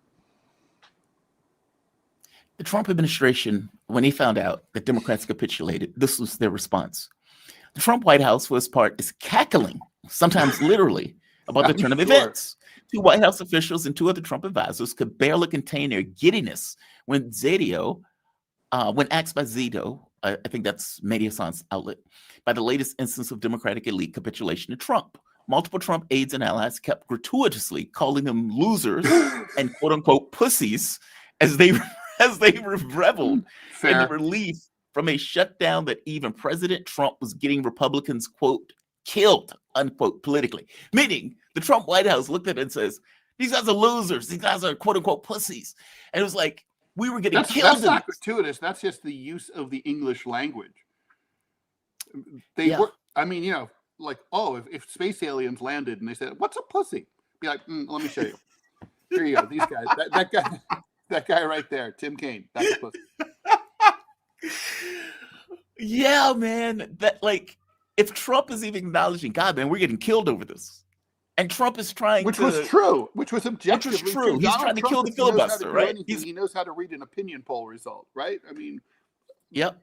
He was like, we got to get rid of the filibuster. We got to reopen the government. The airlines are stopping. This isn't going well for us. We're getting blamed. The explanations make no sense, Jamal. Like literally, I think it was Susan Collins who said, like, who I hate, or it might have been Murkowski, one of those two, feckless woman. She said, like, well, there was no other deal on the table. So it's like what? Like poo or what would you like to eat? Pee or poo? I think I'll eat somewhere else. I mean, right. Maybe I just don't eat right now, right? Yeah, maybe I'm not hungry enough, right? Yeah, they were. How do you have an election where Democrats are even winning in Georgia and certain locations that they never win? They got 2 governor seats, a Muslim Democrat, socialist, like avowed socialist, like not backing away from the term or anything else, like just full blown. Yeah. I am a democratic socialist. That's what I am, and I will fight on that thing. All of these people win in spades. And then take Madani out of it for a moment. Just rando Democrats with rando messages were winning in spades in the governor's races. And you look at them like, and Democratic-backed ballot initiatives like the one in California. Yep. Yeah, the Prop 50 thing. Mm-hmm. And their response is, well, obviously we have to capitulate. Obviously we have to surrender. I did a cartoon for next week, which has like 2 Democrats at the firing squad, about to be shot to death by a bunch of Trump guys with and the Democrats are like, we've got them just right where we want them. right. That's exactly what it is. It's so pathetic. I mean, It's so literally, like it's over the literally top makes- pathetic. And look, it's not. Look, my argument is not that I want people in pain, right? I think I take it though as like my mom's health insurance went up by three times more than what it was before. That's not good. No, that's not good. And she's on a fixed income. And you look at other people who, if this is happening to her, this is going to happen to other people also. This is Medicare, right? This Sure. is government insurance Yeah. that's gone up by 3 points. Obamacare subsidies are going to go up by 2 to 3 times. People are already getting hurt. Well, the ACA is toast. Here's my prediction: within 2 years, it'll be pretty much the system will have collapsed entirely, and it'll be dragging down the private insurance system with it. I mean, without those subsidies, not enough people can afford the insurance to achieve the economies of scale necessary for the theory that the Heritage Foundation had when they conceived of this as Romney Care back in the 90s. It was kind of an unwieldy idea to begin with, but to the extent that it worked at all, which was not well, it's not going to work at all. Going forward, that's it. It's done. And Democrats have only themselves to blame. They think healthcare is going to be a major issue next year. They better hope not, because the voters are not going to come to their rescue with that. What are they going to say? We raised the issue. Blow me, you raised the issue. That doesn't do anything. It's like right? I mean, so fucking what? You raised the issue. You raised the flag. A white flag is what you did. It's like, I mean, the Democrats, they're literally, I mean, I don't even know, like, I think there's something wrong with their brains. There's some kind of payoff, or there's I mean, you know what this reminds me of? You know history, and like, you know about the myth of the stab in the back, right? At the end of World War I, Germany, right? Yeah. The Germans never understood why they lost, right? The German people. And the Nazis capitalized on that. Because it's like, what do you mean we lost? We invaded France, and we kicked the shit out of the French, and then we lost? And the answer was really, truly yes, because the supply lines were long and it was complicated and they were out of money and there were a lot of side issues. But for the German people, they're like, we invaded them. The war was fought entirely on their turf. How do we lose? Like, there's some kind of feckless bullshit going on, like behind the yellow curtain, that is fucking us. And I don't know what it is. And they blamed Jews and shit like that. That was bullshit. But the point is, they blamed dark, sinister forces. I never understood that until now. I'm like, oh, I see now. Because it's like, the head reels, right? Because it's like, I don't understand how you surrendered. I don't understand how Schumer allowed them, the 7, to vote with the Republicans. It should have been like, hold firm. You've come this far. The letter of St. Paul to the Corinthians. You've run the good race. Keep the faith, right? Keep the faith. You've done 32 days. You can taste victory. We all knew that it was like victory was very, very close. And it's like, what? Did you take bribes? I mean, what happened? Who got to you? Are you in the Epstein files? What's your story? I mean, my default is that we're in an oligarchical system. Totally. And the people who are in the political process don't care about us. No. That's my default, right? That's a and fact. So when I look at stuff like this, I think to myself, okay, well, because my thinking was kind of like yours, right? Well, you at least have to defend the ACA. If nothing else, if you do nothing else in your political affairs, you got to defend the thing that is named Obamacare, which was the last thing that you got accomplished over the course of 20, 30 years, whatever the time frame is. Correct. So you got to defend it, right? You got to go to the mat for it. If there's a hill to die on, that's the hill to die on. Correct. Even as imperfect and broken as it is, you need to defend that broken thing. Right. And they go 40 days, like Jesus. 40 days, right? Without eating. Day and night in the desert.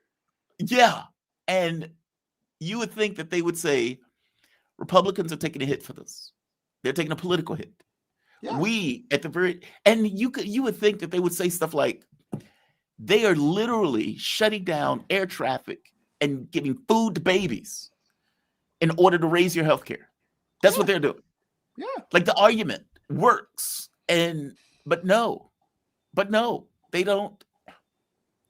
What do you think the disconnect is? I mean, like, I know you may be joking about the Epstein thing, maybe not.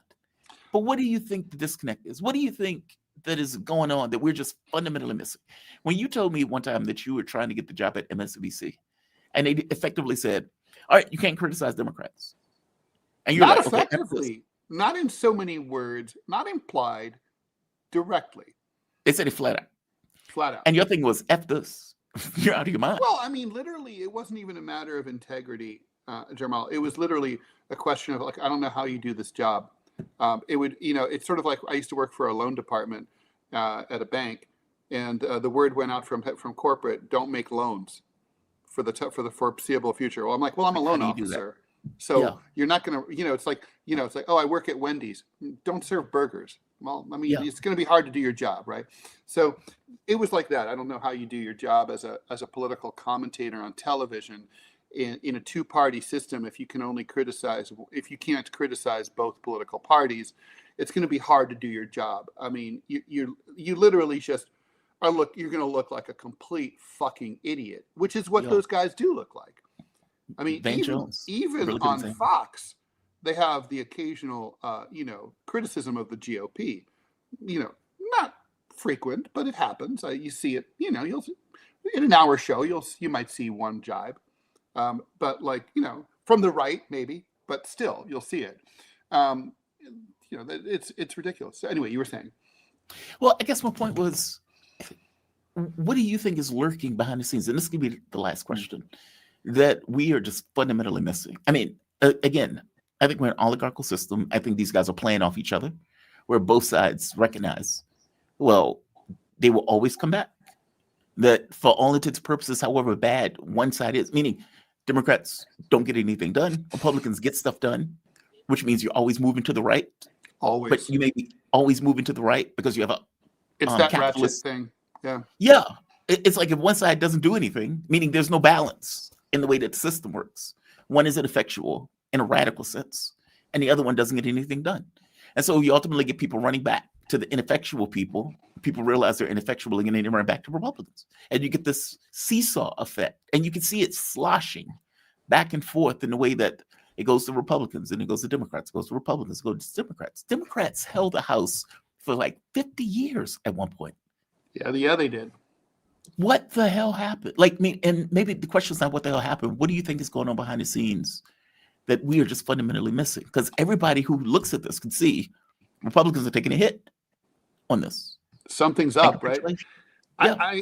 I mean, look, maybe. So we've just established the fact that on this issue, I couldn't have been more mistaken. So with that in mind. What's funny about that, you were like, I'm pretty good at this, so I give it 10 days. Right. Well, yeah. Timing right, outcome wrong. But I mean, I was relying on logic and reason. Yeah. That was my mistake. Logic and good sense. Yeah. This was politics. So of course, obviously, my mind's still spinning, but my current thinking, and this could be changed in 10 minutes, but right now I'm thinking they had the fear of what was going to happen with the aviation system. I mean, there were 2,000-3,000 delays a day. They were piling up, and they thought, okay, right now things are coming up Millhouse. But like, what if they stop coming up Millhouse? What if what if they kind of they're scaredy cats? Like, what, like I have a cat. Sometimes he scares himself and his tail goes poof. And it's like, dude, there's no one else here. Like, this is you scared yourself. They scared themselves into thinking, well, okay, up until now it's been going well, but as Americans can't go home for the holidays, or they're late, going home just to grandmother's house over, through the woods, they're going to be upset, and they're going to be upset at us, and the Republicans are going to be able to frame this.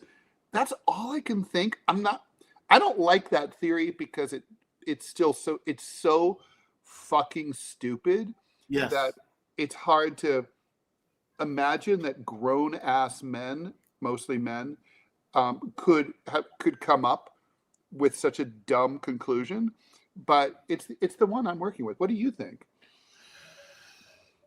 I don't have a hypothesis on this. I mean, Democrats are usually the party that cares about having government, even though they're ineffectual. Yeah, I think it bugged them that the government was closed. Yeah, that's the only thing I can come up with. That they wanted it to come to an end.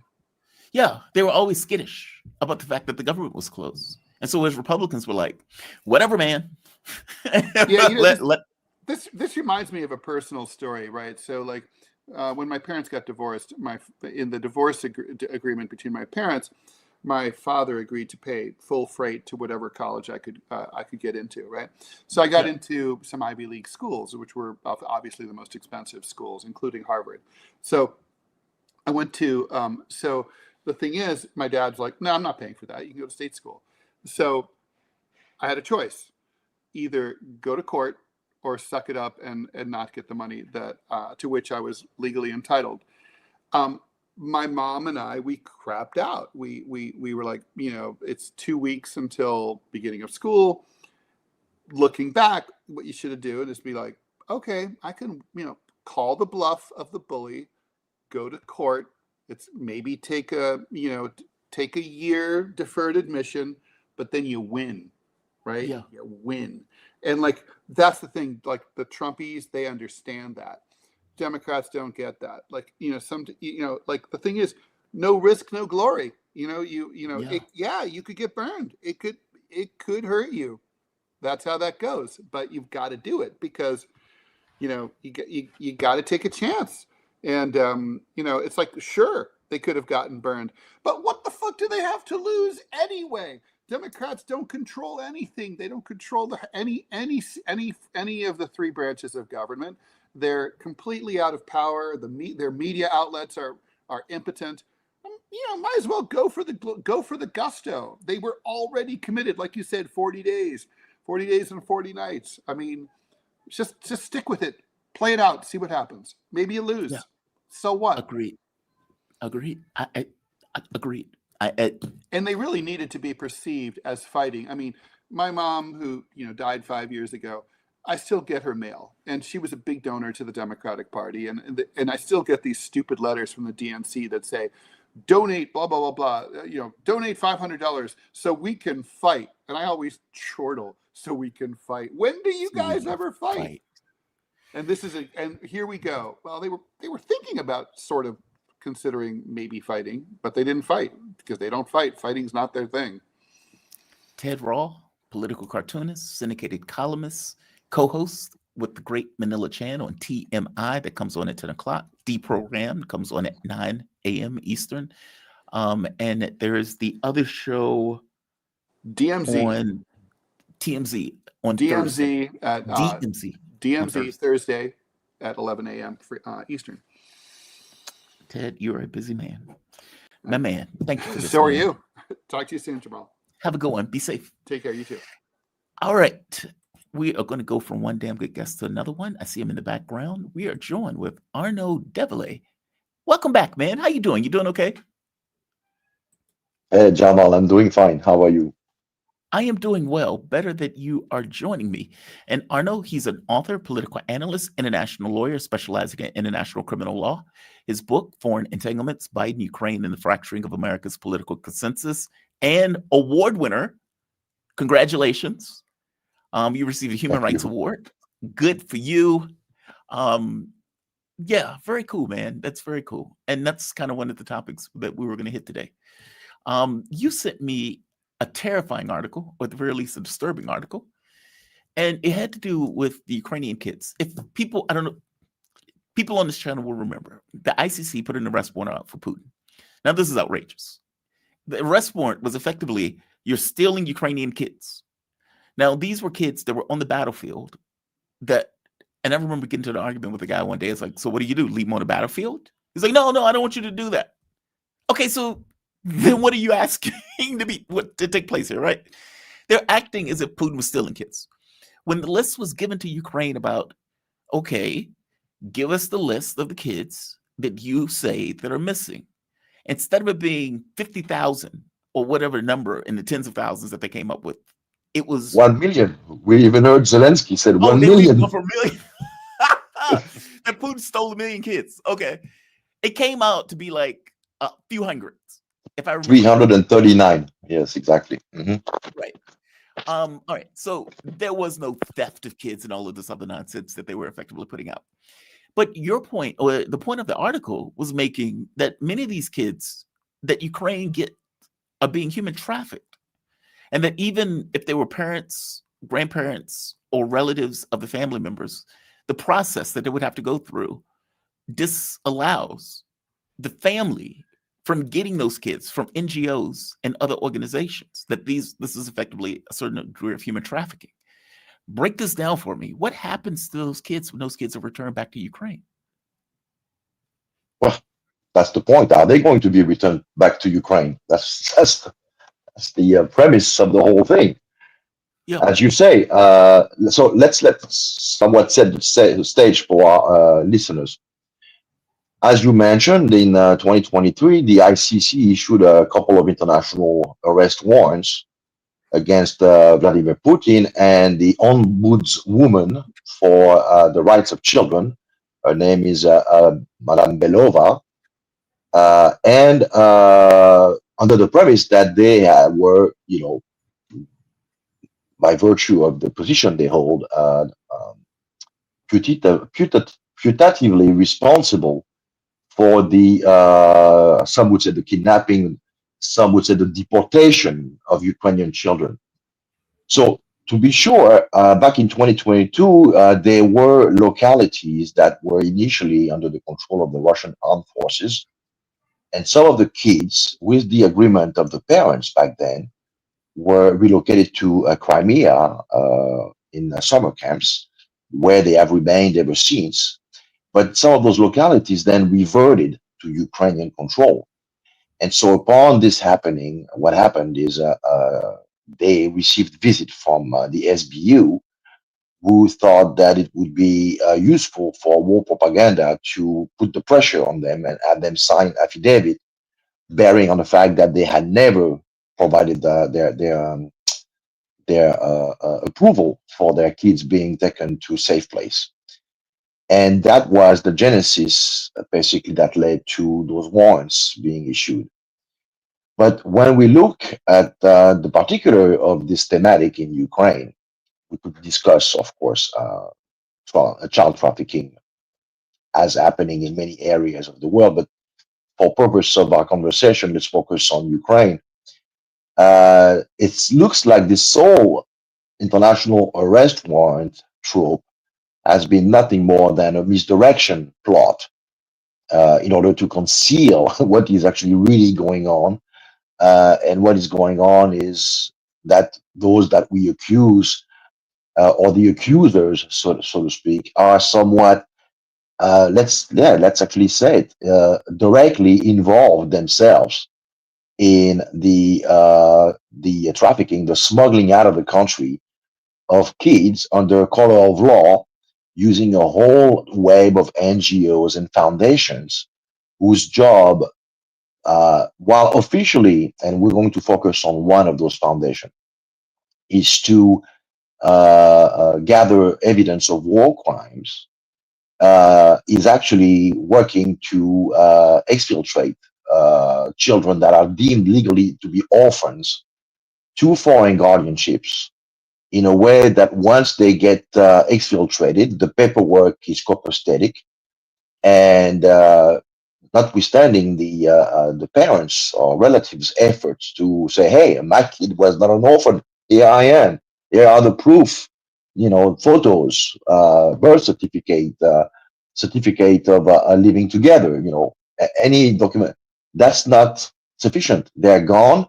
At the time when they were relocated, they were deemed orphans, and as such, there's absolutely no way for the families of those children to get to find out where their kids were.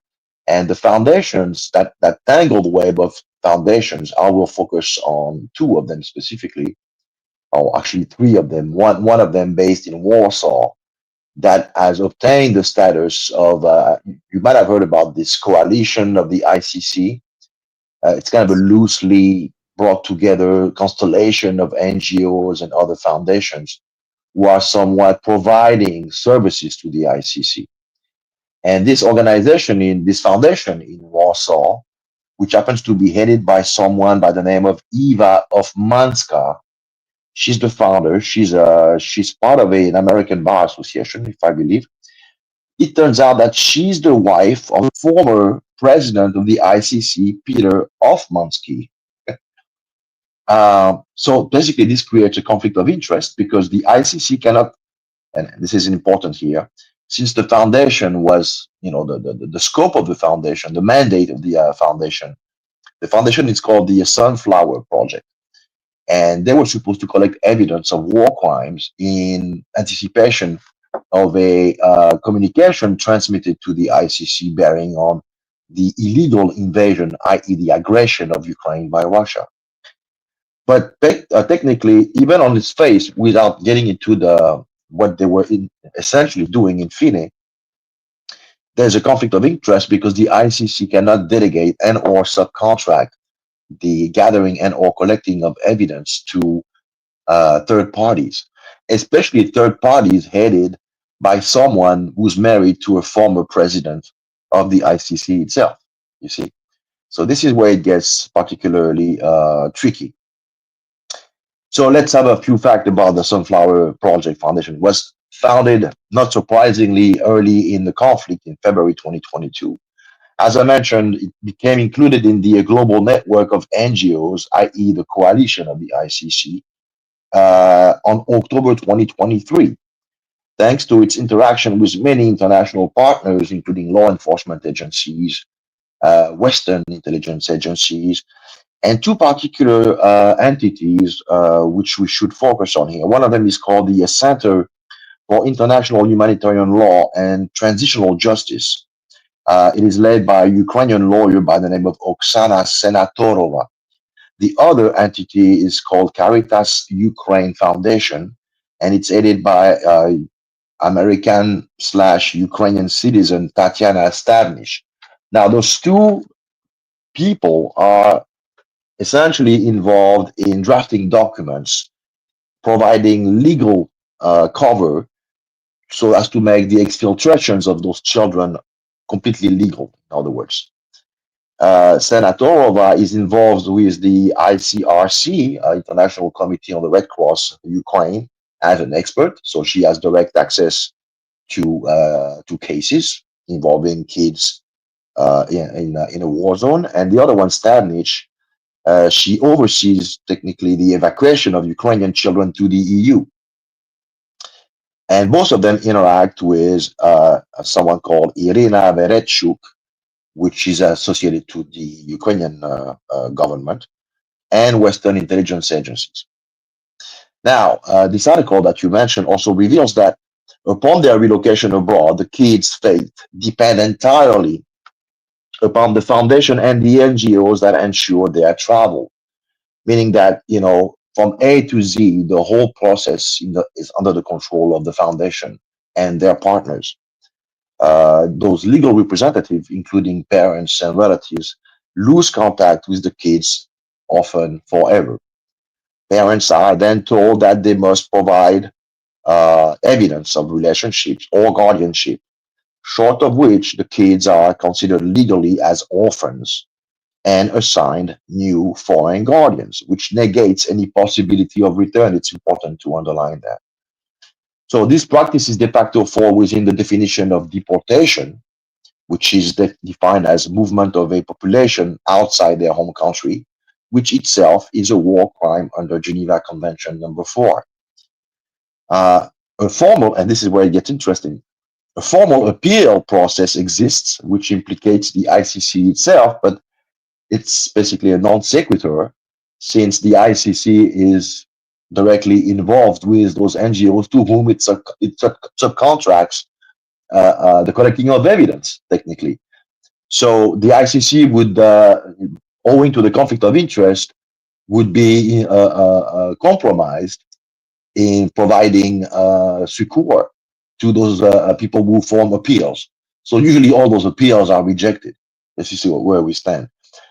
Now, what leads to added concern is that most of those kids that are being exfiltrated, we don't know where they end up. We have no idea who their new guardians are.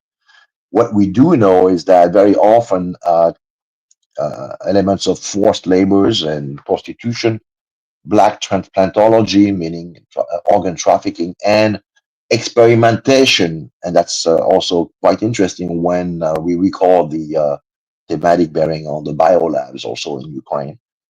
Some of the kids who are selected as being, let's say, chronically ill, they are then assigned to foreign guardians who then facilitate experimentation of drugs and or vaccines on them. So this is pretty much in a nutshell what has been attempted to be covered under, this misdirection idea that the Russians are the one who are up to no good. Well, you pointed out the article pointed out that the kids, some of them were chronically ill, and that they would send them to somewhere, like an NGO would send them with a family, and then that family, quote unquote, would use experimental drugs on the kids, almost as a testing on the kids themselves. Like, this is outrageous. I mean, this is effectively the policy that has been implemented by Ukraine and Western governments. How long has this been going on? Since the beginning of the war? Well, in as far as we're discussing presently, since February 2022, yes. But let's recall that as far back as 2005 and 2008, with the implication of Hunter Biden's parent companies, and the agreement in 2005 signed between the government of Ukraine and the DTRA. It's an agency, department, a sub-department of DOD, which is concerned with bacteriological weapons, essentially. Right. And so, the whole gain of function, it's all connected, in other words, but it's illegal per the convention on the subject for the US, which has ratified it, to conduct experimentation on US soil. So Ukraine became the perfect testing ground in that sense. So the papers were signed in 2005. Basically, if you read the Memorandum of Understanding, which is in my book, by the way, the book that you mentioned at the opening of the show, the Ukrainian government have no oversight on what the DOD, through the DTRA, is doing in Ukraine. And so we've had a lot of suspicious outbreaks back in 2014. Right after the Maidan coup, it looks as if those experiments were ramped up, and those biolabs were really working, in earnest. Sometimes leading to leaks in the nearby water supply or in the air, and some of the populations living nearby were diagnosed with some of them cholera, some of them influenza, some of them with some kind of bubonic, element of plague.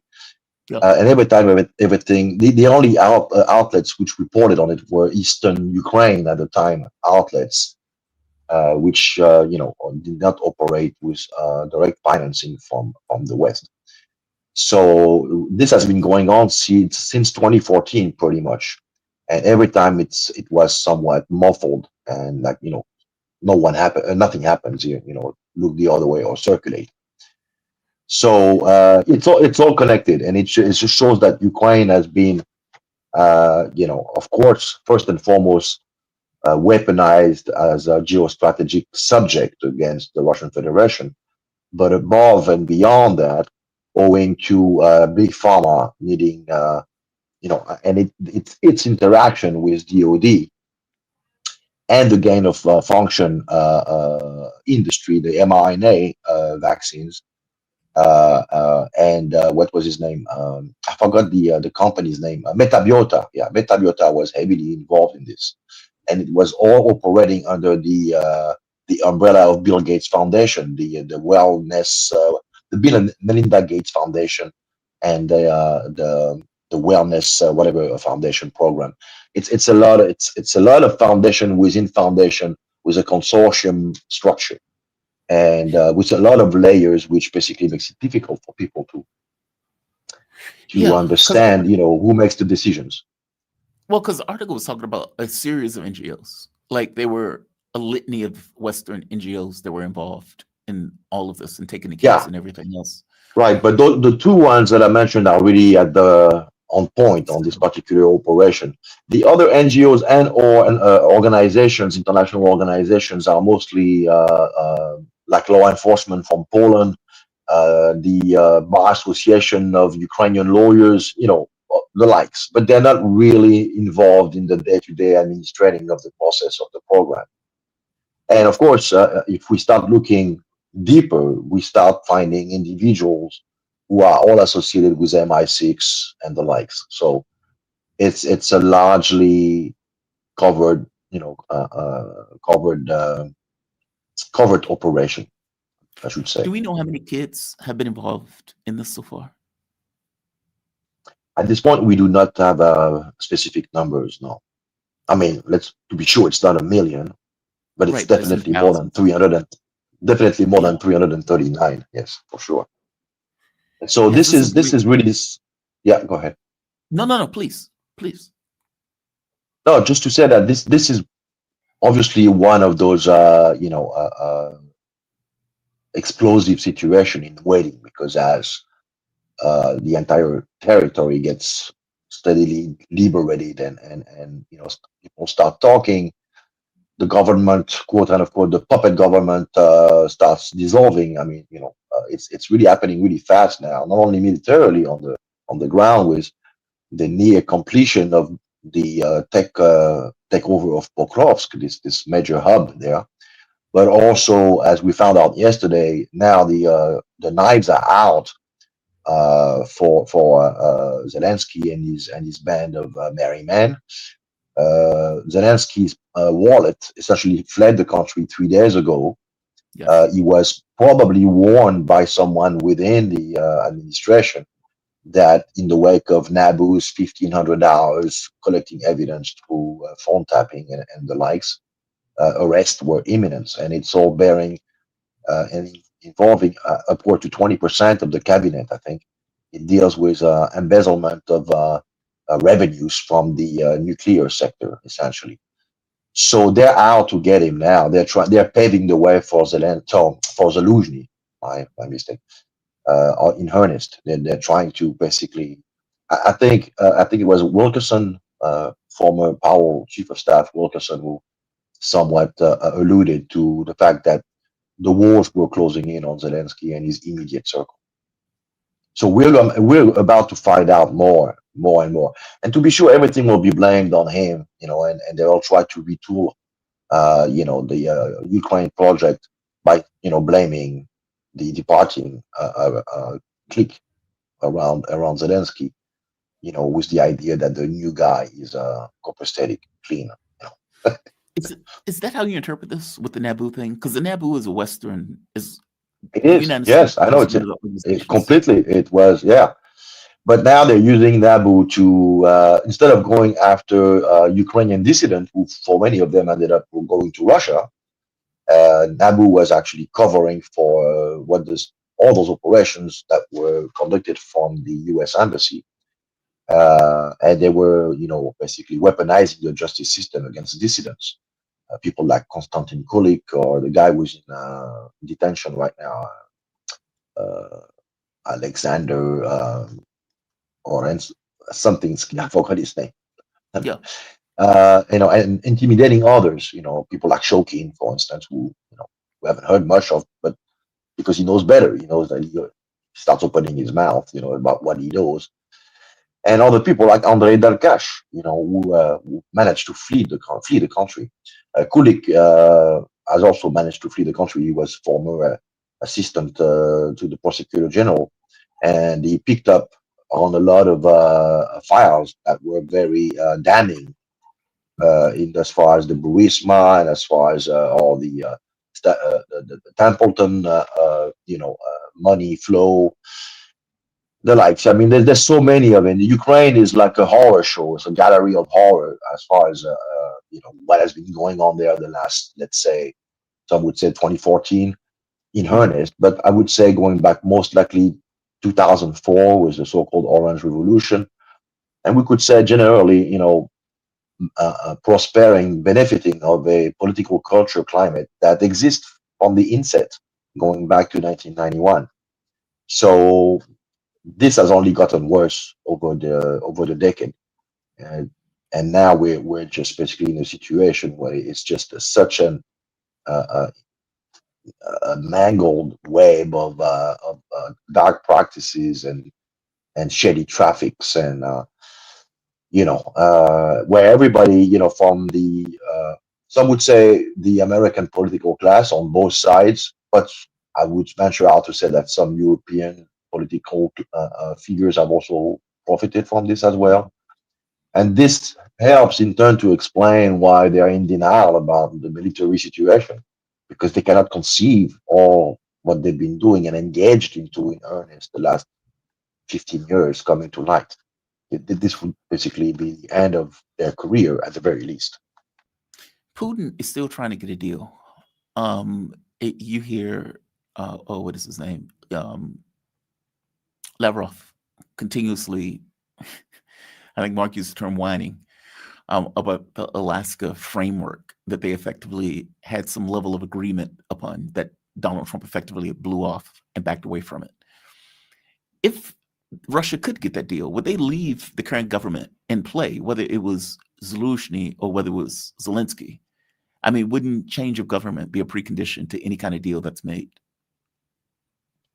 Well, one would assume that if there was any doubt, it's increasingly, the case. I mean, denazification means what it means. I mean, I don't need to harken back to some of the pictures, selfies taken by Zaluzhny himself, Right. proudly grinning with a Banderist figure attached on the wall behind him. Right. He had two. So it's Yeah. I mean, you got to basically cleanse this old place and start over. I mean, now there might be arrangements as to consensual procedures to organize somewhat of an election there between the Russians and the Americans, because obviously those are the two main players there. But that clique has got to go. I mean, and it's not going to be resolved overnight, obviously. I mean, when we look at the process of denazification in Germany or de-imperialization in Japan, it took a few years. You need to change the mindsets. You need to change the textbooks. You need to educate a whole new generation of kids without all those, this Russophobia. Russophobia is so ramped up right now there that, the kids themselves are completely poisoned with this. And it's a shit show. I mean, to be honest, it's a disaster. So I'm afraid it's going to take whatever's left of Ukraine, if anything.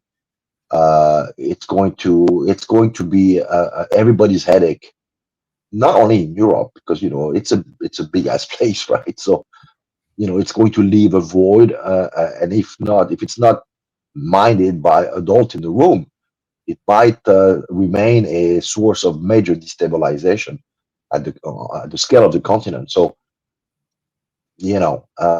but it's, if anything, the demilitarization part is almost, and I don't want to sound trite about it, but the easy part, the denazification, that's going to take a long time. So that's it. Arnaud, this was a fantastic breakdown. Disturbing, but fantastic nonetheless. Thank you for this, man. I really do. And congratulations on the Human Rights Award. You earned it, to put it mildly. Arnaud Develay. He is author, political analyst, international lawyer, specializing in international criminal law. His latest book, Foreign Entanglements, Biden, Ukraine, and the Fracturing America Political Consensus. Arnaud, you have a good rest of your day. Thank you for this. You be safe. One last thing, if I may. Please. For our viewers who want to find out more about the work we do, they can check out the Emil Sheshko Foundation based in Minsk. Emil Emil Sheshko Chechko. It's named after a Polish border guard who, in 2021, realizing that the West was weaponizing the onslaught of migrants coming from Belarus into Poland by basically using live fire, live ammunition against them, and then blaming Lukashenko. He was about to go public, and they found him strangled, and they basically ruled it a suicide. So this young man, he was 22 years old, couldn't he couldn't reconcile himself with what he had seen and what he understood was going on, and they silenced him. Basically, he's now buried in Belarus, in about an hour from Minsk, in a cemetery which has only Polish soldiers and some German soldiers as well from past conflict. So, Emil Sheshko Foundation, you can find it online. And I'll put it at the bottom of the video also, just so the audience will have access to it. Just in case they don't remember it, people who watch the video, they'll see it below. Okay. Arnaud, you have a good rest of your day, man. Thank you for this. I really appreciate it. Thank you, Have a sir. good one. Bye-bye. Bye-bye. All right. Let's go to, I see my next guest in the background. We are joined with the man himself, Caleb Maupin. How you doing, Caleb? You doing okay today? I'm great. How about yourself? I am doing well. Better that you are with me, of course. I'm getting more familiar with the time zone. So the 15-minute skew that we're stuck with here in Nepal, I'm getting more used to it. Thank you for joining me, man. I really appreciate it. Caleb Maupin, he's a speaker, writer, journalist, political analyst, author. He's director of the Center for Political Innovation. Caleb is a prolific author. He writes constantly. I am super jealous of that. I wish I could sit down and write something as opposed to just doing videos. Caleb, what is the name of your latest book, or the book that you want to give access to? Just so the I'm audience will always know. writing different stuff. I mean, we got Trotsky and the Neocons. That's a book I've been doing a lot of interviews about lately. Trotsky and the Neoconservatives. That book has gotten quite a bit of attention. People are quite interested in how the trajectory of neoconservatism, rooted in the left-wing break from the Soviet Union, et cetera. So, yeah. But I've got a new website also, calebmaupinbooks.net. So you can see all my books there, my new website, calebmaupinbooks.net. So yeah. Excellent. Caleb, I brought you on to have a conversation. I guess there are two things. Putin is going to India. There's that. But the thing I want to hit first has to do with what is taking place in Pokrovsk, Kupyansk, Syrvesk, some of the other regions that I would have a difficult time pronouncing, so I'm not going to try. The one that's taking place in Pokrovsk is getting a huge amount of attention just because there's a cauldron in Pokrovsk where the people can no longer get out, in which case they moved to Leningrad. And we have been seeing mass surrenders at this point coming out of Leningrad. And as I told my audience before, this is it's good that they surrendered. I put it that way, because the alternative was that all of them were going to die. But I think there were 25 that ultimately surrendered in bulk. We don't know how many are left in the pocket, but obviously there's still some there. The New York Times has come out with their own reporting about it, and it's bad when the New York Times is actually reporting about what's taking place on the ground. And they came out with this article: "Its forces worn down, Ukraine moves to revamp military service." Now that's a disturbing title, but the article makes the point: lack of food, lack of water, their inability to bring in more troops. They've come up with all sorts of schemes in order to try to get more people on the front lines. All of those schemes have fundamentally failed. Desertions are in the hundreds of thousands at this point. So you're getting more people deserting and more people dying than you are getting, basically dragging onto the front lines with their press gangs. This is obviously not a recipe for success. During the shutdown, there were no weapons given to Ukraine because the government was shut down. So there's that. And even when the government was on, the weapons have slowed. And so you have lack of manpower, lack of artillery and materials. You have lack of a capability to bring in more manpower. And you could see it as it's taking place with the Russian advance seems to be accelerating. There's a cauldron in Kupyansk. Russia's entered Kupyansk at this point. So there's that. And all of these things or all of these cities are seemingly going to fall like dominoes, back to back to back, with Kramatorsk being the last stronghold in Donbass. Give me your take on this. I find this to be immensely tragic. I mean, obviously, I want Ukraine to lose, but, they're dragging random people onto the front lines, meaning I've seen them drag people walking their dogs. I've seen them drag pizza delivery people. I've seen them drag just random people that's on the street. And you think to yourself, okay, many of the people that are getting killed are these people who have very little training that are just being thrown onto the front lines as meat, to put it bluntly. Give me a take on this. What is going to be the consequence of Pokrovsk falling? I mean, you look at this conflict, and it shouldn't still be happening. It never should have happened, but it continues. Agreed. And I mean, Ukraine has got barely anybody left. I mean, they're, like you said, they're dragging everybody off the street. Zelensky is wildly unpopular. If there was to be an election, he would lose. The people voted for Zelensky originally because he promised to prevent something like this from ever happening. He was the peace candidate who was going to make peace with Russia. I mean, the whole situation, it's like, I mean, you have to ask all these people that were out there with Ukrainian flags and all that, like, is this really benefited the people of Ukraine? Like they're the big losers in this whole situation. You think about the fact that those bullets they're using have that poison dust on them, that depleted uranium. Their ability to grow crops is going to be completely done. I mean, even after this war ends, their ability to start their farming agricultural sector up once again is going to be much more difficult because of the bullet, depleted uranium and the substance that are out there. Do you think if they've lost a whole generation of young men and they're desperate, dragging everyone off the street? I mean, Ukraine has been the big loser here. And the way that they presented it was that America cares about Ukraine. America just cares so much about Ukraine. You care about somebody, you don't put them into this kind of situation. I mean, the idea that this was done out of concern for the Ukrainian people and their protection and their freedom and give me a break. I mean, they are the big, I mean, they forced them into a conflict that never should have happened.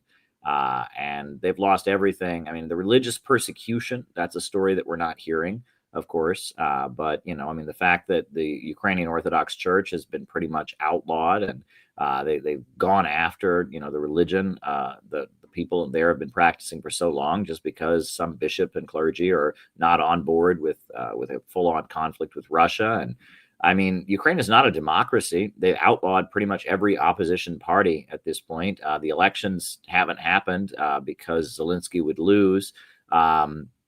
Ukraine, everything we've been told about this war is a lie. It was a war to defend a democracy. Ukraine is not that, pretty clearly. It was done out of concern for the Ukrainian people. Well, no, it was Ukraine, they tell us, was a peaceful country until this conflict began. No, the 2014 Euromaidan coup, the Alley of Angels, you look at that monument to all the children that were killed by the U.S.-backed government in Kiev since 2014, and all the slaughter in Donbass, and Russia, moving its forces in to protect those folks. There's just so many ways that the whole narrative is falling apart. And on some level, obviously there's a bigger story. They're trying to push Russia off the geopolitical stage. They don't like that Russia is selling oil and gas on the international markets as a competitor. But there's also kind of a basic level of, there's a lot of money being made for the military industrial complex selling all these kind of weapons, and a lot of money laundering, just basic nepotistic corruption, money laundering. You look at the details of what was going on with Bankman and that cryptocurrency and all the money that they were just scraping every last dollar out of it. Donate to Ukraine, and that money was just being siphoned off. And there's a circle of people around Zelensky, a collection of oligarchs who've been enriching themselves, and everything we've been told about Ukraine is a lie, and it's a disgusting lie. And the Ukrainian people themselves have gotten the short end of the stick. They're the ones that are ultimately suffering for this lie. And the lies are all done with, oh, they're the victims, we want to help them.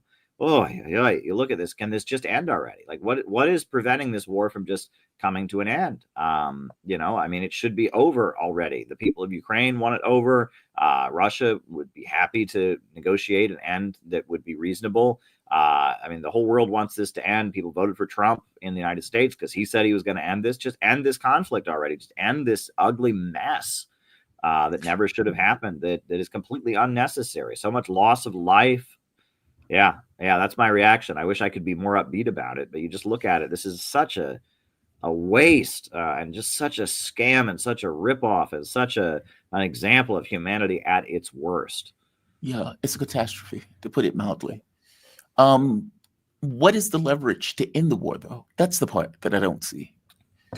Like, and I know that's a weird question of like, what do you mean leverage to end the war? Well, obviously, people should want wars to end, but as you pointed out, people are making a massive amount of money off of it. The amount of weapons that are being sold, it's not going to the American public, but it's going to a small bit of oligarchs somewhere. These aren't Europeans that are dying. These aren't Americans that are dying. And, as you point out, from the European and the American perspective, the objective is to go after Russia. And so if none of those groups are dying, and yeah, Europe is getting fleeced, agreed, but Europe doesn't seem to care about the fact that it's getting fleeced, then what is the leverage to actually end the war? Well, that's a good question. Now, I told you a couple weeks ago when Kirill Dmitriev came to New York City, I had the opportunity of being with the press delegation that met him. He said he was meeting with unnamed officials from the Trump administration. He was actually meeting with Anna Paula Luna, who is the member of Congress from Florida, which is interesting. There's a lot of Russians in Tampa, Florida area, right? There used to be a Russian community center there. And, when I went to the World Youth Festival in 2017, there was a big delegation from the Russian Community Center in Florida. Anna Paula Luna is a member of Congress. She's a conservative. She's a Republican, a MAGA Republican, and she seems to be a big supporter of Israel, but she's also now really in favor of negotiating with Russia. And she seems to have stepped up, and she's playing an important role on behalf of the Trump administration in negotiating an end to the conflict. Russia says they don't want to meet until they're ending the war, right? There's not going to be a ceasefire where Ukraine just gets to regroup. There's not going to be a false end. Like, this meeting in Budapest will happen when they're ending the war, when they're signing the end to the war. And Russia's been adamant about that, it makes perfect sense, right? I mean, why screw around? Why give a photo op and all of this if we're not actually ending the conflict? So I understand that. And that, all kinds of negotiations are being made behind the scenes. And there's talk about this Bering Sea tunnel connecting the United States via Alaska to the Russian Far East. And there's a lot of hope there. At the same time, the other thing that's weird. So Marjorie Taylor Greene, who's a really important MAGA Republican, she has broken with Trump, it appears, around a lot of issues, the Epstein files, around Israel. She's very critical of Israel. She's kind of doing a media tour. She went on The View. She's gone on Bill Maher's show and all of that. And they're kind of, it's the Democrats are kind of using her against Trump, which makes sense. And that Trump has disappointed her and me and many other people when it comes to the Epstein issue, when it comes to Israel, et cetera. What's interesting, though, is that, we heard Trump denounce Marjorie Taylor Greene, and it was CNN, I believe, that raised the question about Marjorie Taylor Greene. But they framed it as, Donald Trump, Marjorie Taylor Greene is angry that you're having foreign policy meetings around the clock, not domestic policy meetings. And it almost sounded like they were trying to use Marjorie Taylor Greene to say Trump shouldn't be focused on negotiating an end to the war. He's focusing on that too much, which she has been critical of U.S. support for Ukraine much louder than anybody else. But it seemed like they're trying to kind of use Marjorie Taylor Greene and the anger of MAGA Republicans to say to Trump, stop focusing on trying to end the war. Like, he's doing something wrong by talking to Russia so much and focusing on ending this war. He's ignoring Americans' needs. There's some weird 3D chess going on. It's interesting. Marjorie Taylor Greene raises Epstein, which she's right, 100% right about, right? Trump said he was going to reveal the Epstein stuff and he didn't do it. And she's raising it. She's met with the Epstein victims and all of that. What infuriates me is that there's a layer of people, and you know them as well as I do, that would have told you until Trump got elected, again, they would have told you, if you said Jeffrey Epstein, they would have said, that's a conspiracy theory. Stop spreading conspiracy theory. There's no such thing as Jeffrey Epstein. That's just something you read on the internet. That's crazy QAnon stuff. Well, now that Trump is in office and the Epstein stuff is something they can use against Trump, suddenly Epstein is real and they care about it. Now, they should care about it. It's a real issue, so I'm not shaming them for caring about it. I'm just annoyed with the disingenuousness about, it didn't become a real issue until CNN gave them permission to make it an issue. But it's weird that, like, Marjorie Taylor Greene, who's a huge critic of U.S. weaponry and U.S. arming of Ukraine, they're like trying to use her break with the White House against negotiating an end to the conflict. Like, she's saying, it's very weird. There's some weird 3D chess going on right now.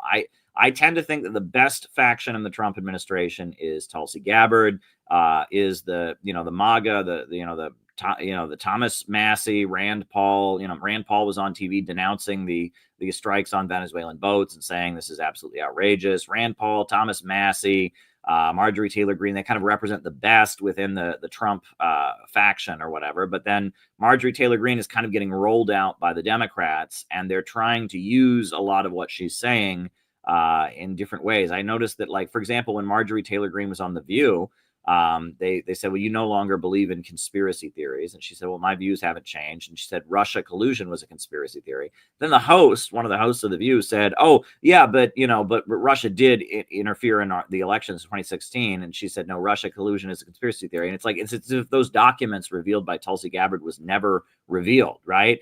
And Trump, when he called out Marjorie Taylor Greene, I believe it was on Monday at the White House, he said, well, she's collaborating with the other side. She's being used by the other side. Well, what is the other side? I mean, it's all a big mess, right? And it's clear that, that Trump is at odds with the majority of the rich and powerful in the United States. He has his own agenda.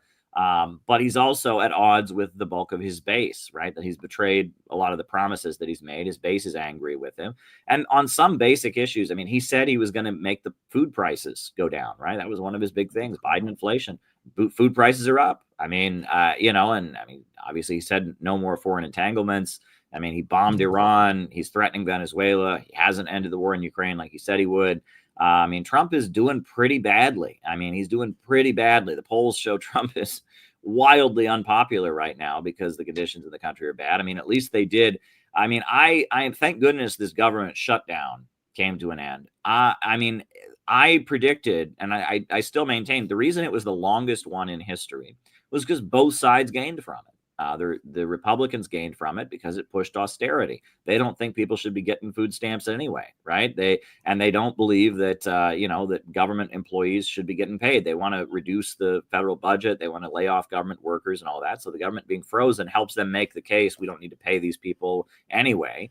Whereas the Democrats want Trump to be viewed as an awful leader. They want, because of Trump, people are hungry. Because of Trump, people are not getting their food stamps, and that ultimately both sides were politically gaining from the government being shut down and the American people losing out.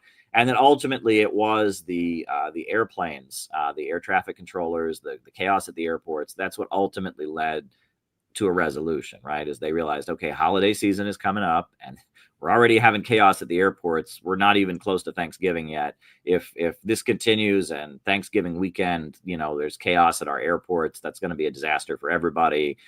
We don't need that. We do need Americans to get on planes and go visit their family for the holiday and travel for Thanksgiving weekend and get on planes. And we can't have chaos at the airports for the holiday season. So that's kind of what ultimately led to a resolution of this. That's completely crazy.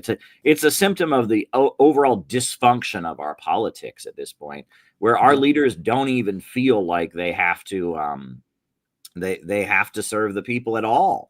And that's, it was funny during the election. I pointed out why there were two instances where Trump won, where Trump won with the voters, and two instances during the election last year where Trump, very clearly won over the voters. And it was because he was just trying, right? You remember working at McDonald's, Trump's little gimmick where he worked at McDonald's. Right. It was stupid. Yeah. He put on his little outfit. He went there. He obviously is not a low wage fast food worker, but he was trying. And Kamala Harris had lied and said she worked at McDonald's, which she never did.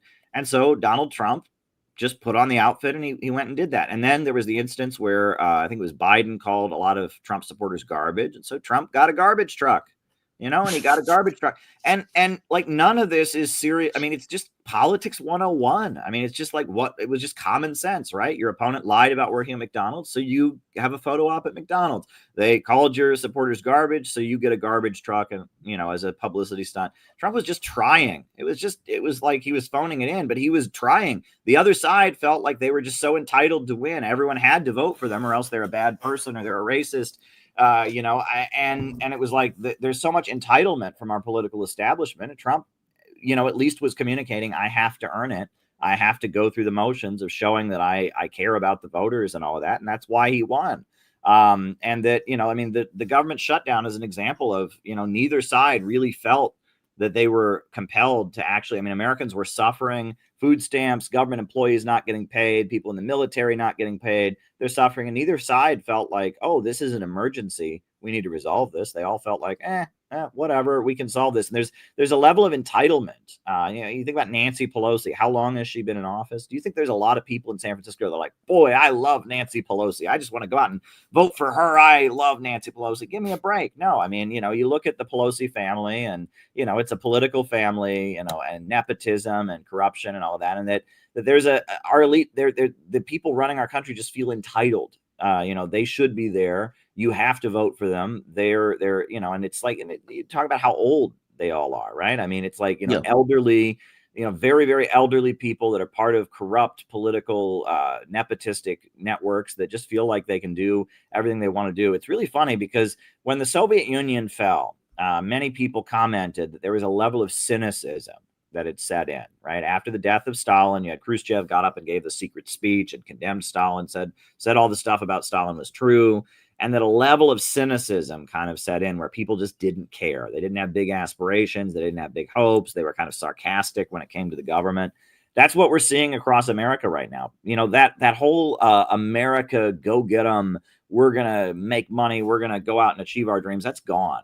I think about just how difficult, we're having an event January 11th, the Center for Political Innovation. And usually it's been quite easy to book a hotel. I have not had so much trouble booking a hotel in a long time. And I'm just in New Jersey, and I'm just going around to hotels, but it's like every hotel is like, what? All right, well, you're gonna give us $10,000 for food ahead of time or whatever. Well, it's not really worth our trouble, and it's like, it was very difficult to finally get the venue booked for our event because people just don't, it's like, why people don't care. Right. I just think about like, it's like, this is just a basic thing of like, I need to rent a hall to have an event or whatever. And it's like, do we have to? Yeah. I'm just thinking like, it's like, it's kind of like our people just don't care anymore. Right. The younger generation, they don't feel like they're going to go out and get rich or anything like that. Number one. Number two, people are very demoralized and cynical, and that, we've entered this kind of stage where the country is just kind of going through the motions. It's really tragic to see how, there's just this demoralization that has come over America since the pandemic. It has a lot to do with a corrupt political elite. It has a lot to do with, the fact that we can't trust what we're being told, and that America's not in a good spot right now. We're not in a great spot. You use the term resolution. I would use a slight detour. But you use the term resolution. I would use the term capitulation. And I think there's a difference in those things. Like, yes, resolution in the sense of, okay, it's over. The government will reopen, I guess, tonight, I think, your time. But this was a capitulation. This was a surrender. Like, if we're fighting a war and the other side gives up, technically it's a resolution. But in reality, the other side gave up to allow the resolution to take place. And I don't mean to quibble with words, but I think there's a difference in those things. I have a different point of view. Okay. I would say let it stay shut down. If the Democratic Party is having this fight where their argument is, and by the way, I agree with everything else you said about cynicism and everything else. Agreed. If the Democratic Party is saying we need to shut the government down because we need to defend a broken healthcare system, and even though it's broken, it's better that people not pay 2 to 3 times more for their healthcare and their health insurance. And that's the flag that they plant into the ground. And they say, all right, this is our banner. This is what we're going to fight over. And the public, who is very angry at Trump for all of the reasons that you enumerated, effectively saying, look, my food prices are up, the energy costs are up, my expenses are up, my rent is too high. When I go to the grocery store, everything costs too much money. My health insurance has just tripled at this point, all of which is true, by the way. And so you can see Trump's approval rating going into the toilet. You can see Democrats getting elected, just random Democrats who offer nothing, who are milquetoast at best and completely ineffectual, win. And they're winning because of Trump. And Trump himself is saying, we're getting beat over this issue. Like we are getting blamed for what is taking place. And then you see that as a Democrat and say, well, obviously we need to surrender. There's something wrong with that.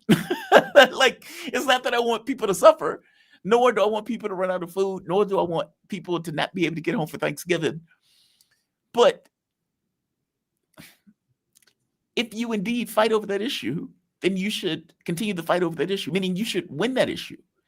And if Trump is trying to get rid of the filibuster because he wants to open the government, well, he's doing that because he's recognizing a pain that is being attributed to the Republican side on that issue. Who would they blame? Matters in a government shutdown. And I get there's consequences for it, but those consequences are meted out because one political side says, we want your expenses for healthcare to go up 3 times. That's what we want. And we're willing to shut the government down in order to ensure your healthcare expenses go up by 3 times. Even though the system is broken, even though Obamacare doesn't work like it's supposed to, even though people are already paying too much for healthcare, an argument can be made that, hey, shut it down for the pain itself. But in and of itself, though, you have effectively a winning position and you capitulate. There's something wrong with it. I agree with you. They don't care, because if they cared, they would have shut it. They would have kept it shut down until they came to fruition. Meaning, I agree with your with the argument of cynicism.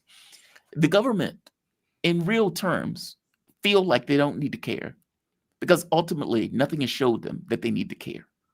If that makes sense. Yeah. What does the American people want around healthcare? They want Medicare for all. That's what they want. Yes, they do. Poll after poll has shown we want, the cost of healthcare to be nothing except whatever we pay in taxes. That's what we want. And nobody in the government is willing to stand up for that. Even people who claim to support it, right? Like AOC and, people like that, they claim they support that, but they don't do anything about it. And I mean, the American people have very clearly spoken about what they think the solution to healthcare is. And the other thing is the Republican Party doesn't quite know where they stand, right? I mean, they have an ideological answer on the healthcare issue, which is, the market magically blah, blah, blah, blah, blah. Yeah. But what do we actually do? Okay, that's great. You've given us this ideological, free market neoliberal answer, but what do we actually do? Right now, we do have, health insurance HMOs set up by the state. We do have the Affordable Care Act on the books. So what do we do? And the Republicans don't have an answer to that. They just, government is not the answer. Obamacare is the Republican answer for it. That's the irony of all of this. Yeah. Like, meaning they're fighting tooth and nail to get rid of Obamacare. And it's like the Obamacare is just the Heritage Foundation plan, which was a Republican-led plan in regards to healthcare. Yeah. It is the Republican position. And they're doing any and everything in their power to get rid of it without anything to back it up. No, I agree with you. It's not that I disagree with the point that you're making. There is a deep cynicism that is seeped into our population. I don't know if that's a capitalistic thing. I only need to work when I get paid to work. I don't know if that's a fall down from government thing where it's like, okay, well, these losers aren't really doing their jobs. So, why do I need to exert myself if I don't have to exert myself? Well, I don't know.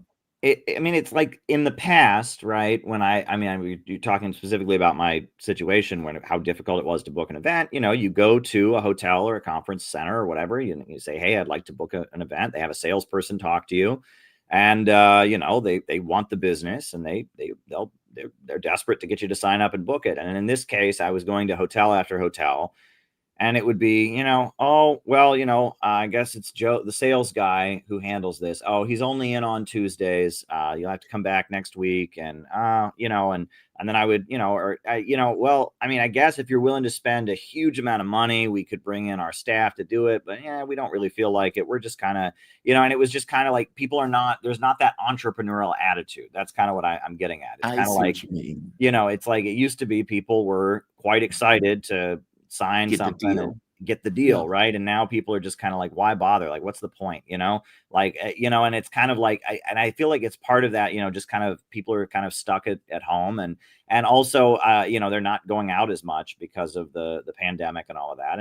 And I also, that raises the question of how much of this stuff, like, I mean, people are afraid to show up for events in real life. I mean, the amount of political violence that has gone on, people are afraid they'll get shot, right? If they go to an event or something like that, and I've noticed that, and that it's very difficult to get, there's not a lot that goes on, as they say, IRL in real life anymore, right? Is that, a lot of stuff is online, and a lot of people are just kind of demoralized. A lot of people go to work, they go home, they turn on their screen, they watch whatever is there, and they're just kind of, this is that whole thing in CPI. We talk about living biologically, right? I mean, you're alive, but you're not really exercising any agency, right? You're alive in the biological sense, but not the spiritual sense. You're just kind of going through the motions. And I feel a lot of Americans have been reduced to living in a biological, just a purely biological way. They're technically alive. They don't feel any ownership over their lives. They don't feel like they can make a difference, and they're just kind of going through the motions. And it's an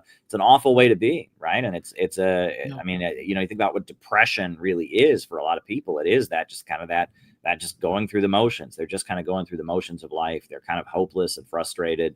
A lot of people feel that way, and it's coming across. I mean, and if you feel that way, if people at home feel that way, they're not alone, right? There's a lot of people. I mean, I'm just telling you, as I walk through the streets of New York City, that's what I'm looking at. I'm looking at people that are, that are very demoralized, and it's tragic to see that that's the case, because that's, as much as we can be critical of America in so many ways, and, the history and all of that, one of the good things about America is that we had this optimism, this go out and achieve your dreams stuff. And that seems to be what's been totally deflated by the recent years. A lot of people that I work with were really disappointed by Trump. They really hoped that Trump would get in and change things. And he's been such a disappointment, and that's been demoralizing for a lot of people. Let me ask you this. Is it even possible for Trump to accept a deal? I mean, any deal that Trump would accept, it would be under Russian terms. And Russia's not going to deviate from their terms. I mean, Right. Why should they? Losers don't get to dictate policy. Right. And so, the last time Trump had the conversation, I think it was Xi Jinping. Trump was like, well, they got to fight it out. They got to fight it out. Which means, on some level, I'm not threatening the tomahawks. Yeah, I'm doing the oil stuff. But for all intents and purposes, they're going to have to win this on the battlefield.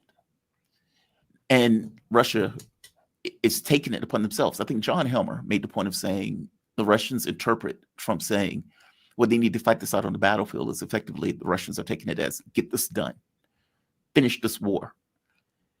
How do you see that? I mean, do you see it in those terms? I mean, because for all intents and purposes, what worries me is I feel like perhaps there is a feeling on the part of the Trump administration that somehow they can end the war in terms that will not look favorable to Russia. That's not going to happen.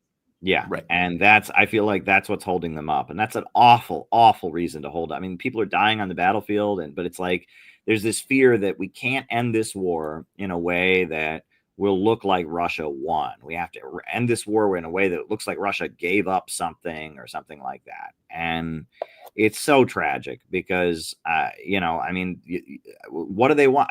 I mean, how could Russia win? Russia's not going to leave the Donbass. It's in the Constitution. Those places voted to join with Russia, but they're desperate. They have to have it be somehow that it looks like, they made Russia give up something or something like that. And it's tragic. And that I think that they're fearing the media onslaught. They're fearing that, it'll be, Trump gave Ukraine away or something like that. Right. And I was hoping that, Tulsi Gabbard's revelations about, Russiagate being a hoax would make it easier for Trump.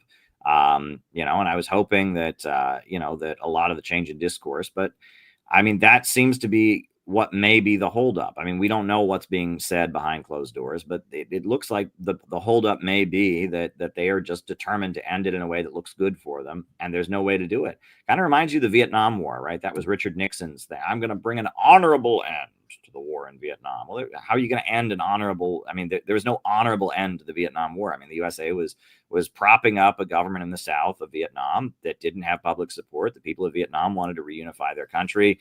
There was no honorable end to the Vietnam War. And you know, how many people died, you know, year after year as Nixon saying, okay, I wanted to end the war, but it has to be an honorable end. And finally, they just, you know, pulled out anyway. I mean, they had no choice. You know, and that's, I mean, I feel like that's the situation here. And that I like how Trump repeats that this war never would have happened without him being in there. That's an important point, because there's no way that he's going to end this and look like the big hero who stuck it to Russia. It's just not going to happen. So.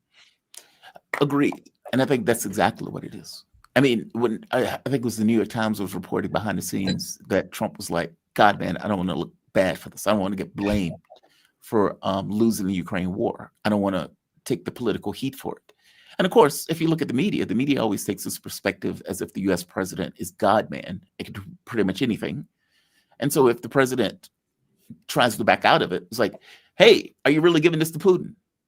And that's going to be the way they're going to talk about it, right? Yeah. Oh, so you're giving this over to Putin. You're giving this over to the Russians. But the Russians invaded Ukraine. I mean, everybody says the Russians invaded Ukraine. You're giving this over to them. And it's like, dude, what do you want me to do? And by the way, I've seen this with my own eyes. When Joe Biden, I was covering the Putin-Joe Biden summit in Geneva, Switzerland. Joe Biden goes to talk to Putin. They have their meeting. Both come out and give a press conference. They give individual press conferences. Putin pretty much talks to anybody and everybody about anything that they wanted to talk about. The Western media, as they were talking to Joe Biden, after Joe Biden gives his speech, Joe Biden is very conciliatory in the sense of, we're going to be working with the Russians. We're going to set up a joint venture in order to have conversations. So we will have back channel communications and vice versa, etc.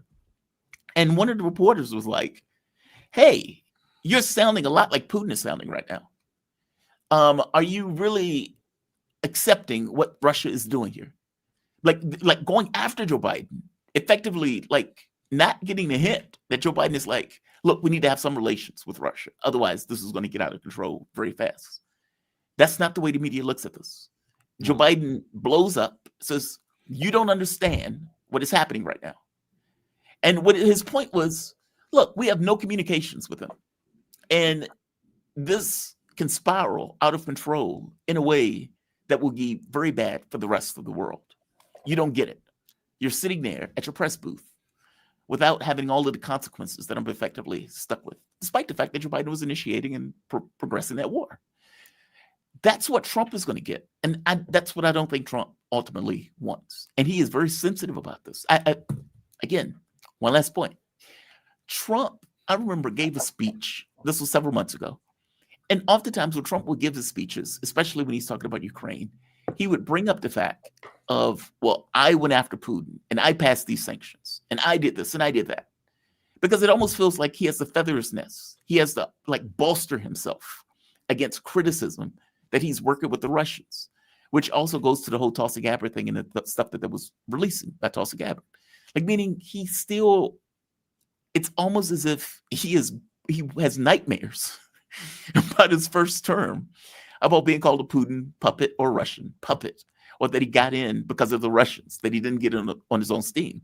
And he feels like he needs to bolster himself against the criticism that comes his way in regards to any kind of thing that takes place. And so I could be wrong on this, I suspect that he thinks if I make a deal and the deal is not going to look like Russia lost or they gave up anything, that I capitulated, then they are going to once again say, I am a Putin plant, I am a Putin puppet, I surrendered to the Russians, I did this, I did that, which he doesn't want to do. The problem is, I don't know how you get out that box. Look, whether Russia takes all of Ukraine or not, you're still stuck with the fact that they're going to win. Yeah. But I don't know how Trump gets out of that, that box, because it is a box in that case. It's like, dude, you're going to look bad either way. Yeah. When you think about how the press is just like demanding that Trump be more hawkish and demanding he be more hostile to Russia, And you look at, I mean, the fact that it seems like the common sense is coming out of the military. It's an odd, flip from the Cold War. During the Yep. Cold War, the way it was in country after country was that Russia and the Soviet Union had a lot of influence in what we call civil society, labor unions, academia, places like that. And in many countries like Indonesia, you'd have a president like Sukarno, who was elected because a lot of labor unions and community groups and a lot of college professors and a lot of human rights groups or whatever were sympathetic to the Soviet Union.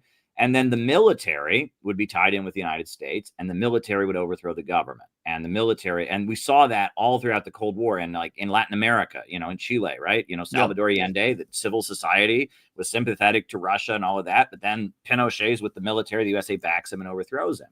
And what happened over the course of the Cold War is that the CIA realized if we're going to beat the Soviet Union, we've got to get in on the civil society stuff. And that's where George Soros and the color revolution apparatus, and now the civil society stuff is largely funded by the United States, right? And it's, George Soros and USAID and all of this. And so, if you go to any African country or whatever, there'll be some group that's fighting for human rights or fighting for the rights of women. It's funded by the United States. It hates Russia and all that. And now it's the military of various countries that say, look, we just want to work in the economic interests of the country. We're not committed to some long-term human rights, George Soros agenda or whatever. And so like in Burkina Faso, in Mali, in Niger, the Union of Sahel States, and around the world, the military increasingly is sympathetic to Russia. And the civil society institutions are just live in this alternative world of like, we're fighting this crusade and Russia's right wing. And, they're like ideologically committed to this, this kind of woke regime change. I don't know what you want to call it. This ideology of imperialism with woke characteristics, if you want to call it that. Whereas you have a lot of people in the military that are just like, look, we can get a better deal if we work with Russia, et cetera. And then even in the United States, right, during the Cold War, it was the Pentagon that were the hawks that didn't want to negotiate, right? That when Jimmy Carter had the SALT Treaty, it was all these Pentagon generals took out ads in the New York Times condemning the SALT Treaty. How dare he? And, Carter was viewed as, and the Democrats were viewed as soft on communism. But now it's like the military, you got people like Tulsi Gabbard and others that are from the military that are just saying, we've run the scenarios, war with Russia, not a good situation. War with China, not a good situation. We're losing here. And then you have this instead of civil society being like activists and others that are like the voice of common sense, it's that civil society are people pumped full of this must spread chaos, must carry out human rights agenda, must destabilize and overthrow governments. It's interesting to see how all of this flipped. And part of it was an attempt on the part of the United States. They saw that, in the early years of the Cold War, because of communism, because of the Soviet Union, because of anti-fascism, the Soviet Union had really built a very, very effective mechanism for aligning civil society with them. And at the end of the Cold War, the United States realized we have to beat them at their own game. And that led to this flip now where it's now the military that is the voice of common sense, and civil society has been captured by, this bizarre kind of they took leftist ideals, and, that's what the Trotsky and the neocons book is about. They took kind of the sentiments of leftism and hijacked them to serve imperialism. And they've built this kind of civil society institution, this regime change industry that runs the civil society spaces now, that is, committed to regime change wars. And it's the military that is the voice of common sense. It's interesting to see how all of this has played out, and how, I mean, it's like a long chess game, you could say, a game that is being played where, if your enemy does one thing, you do the other. And,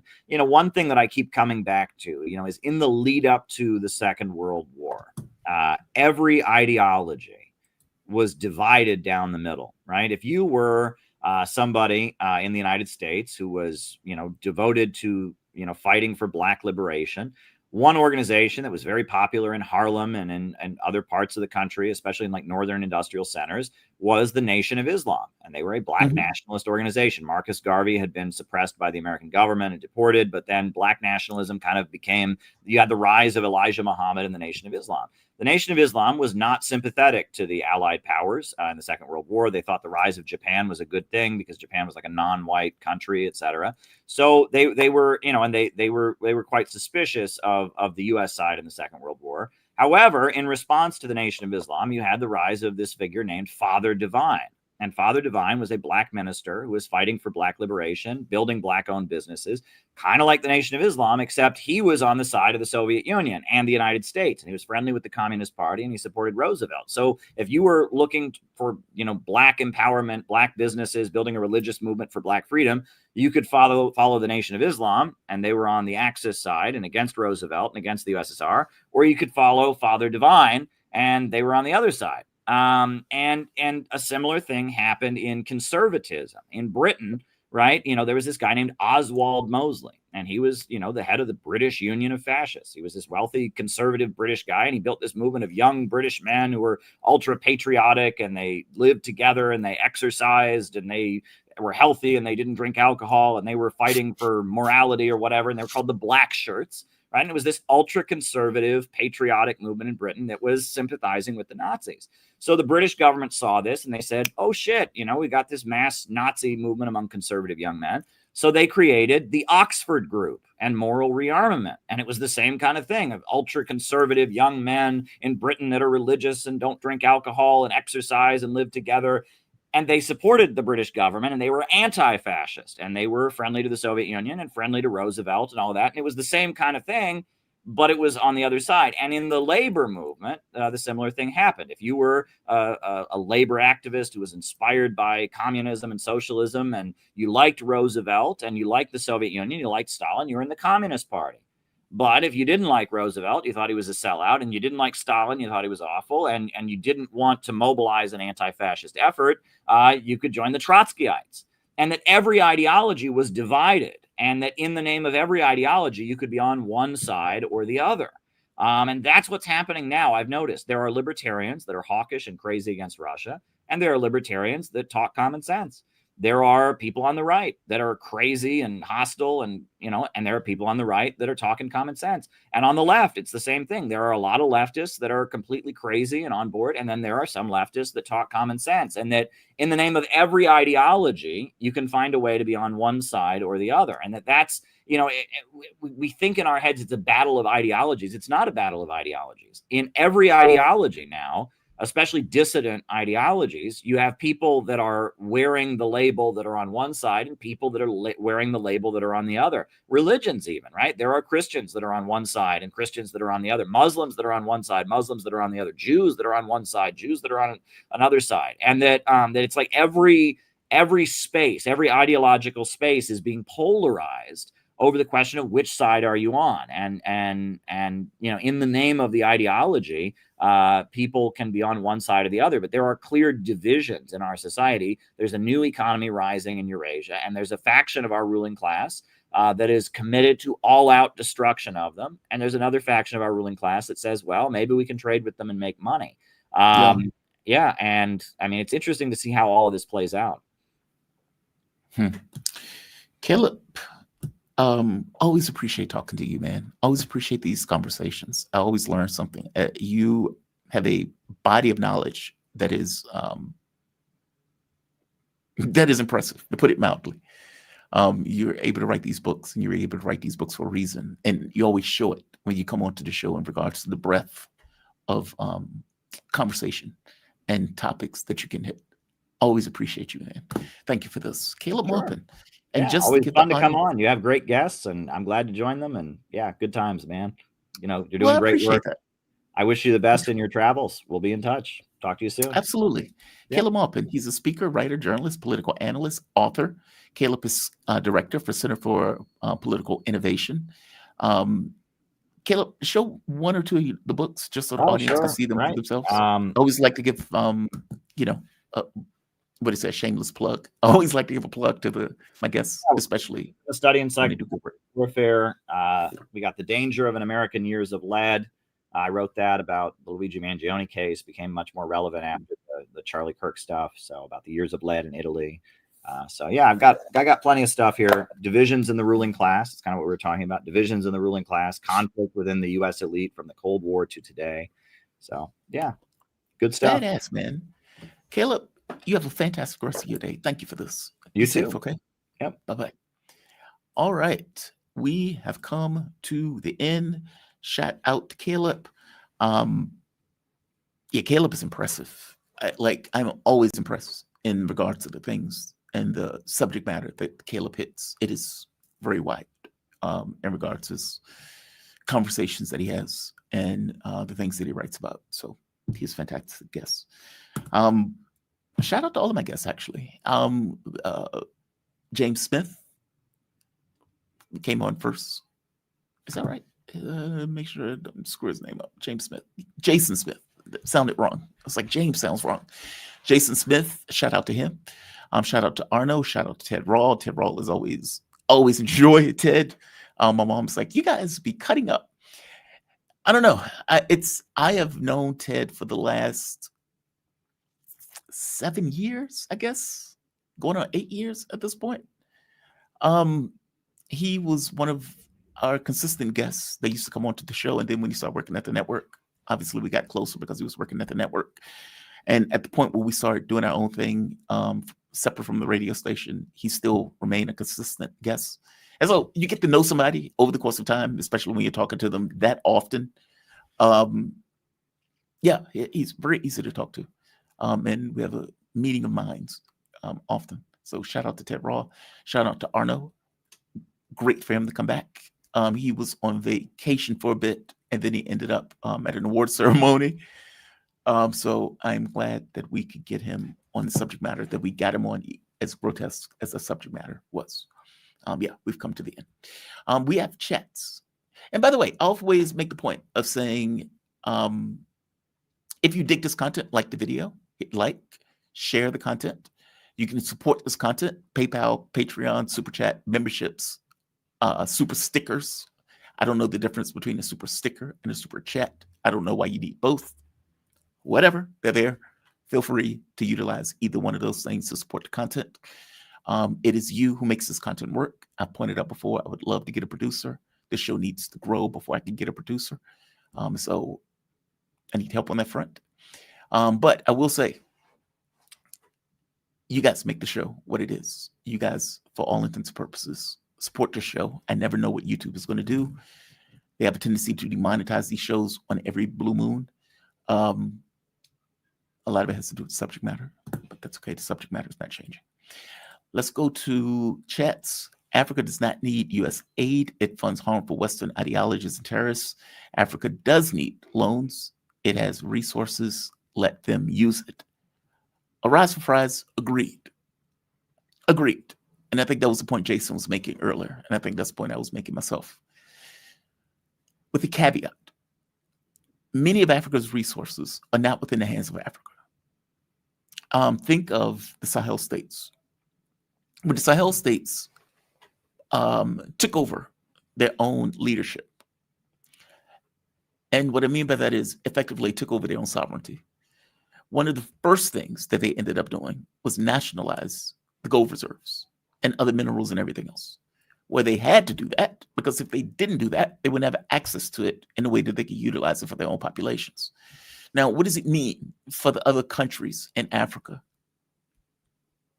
that haven't, let's say, take a more strident stance in their sovereignty? And I'm treading carefully here because I'm not an Africa expert. But many of the guests that have come on have made that point about this notion of sovereignty or lack thereof in regards to resources and everything else.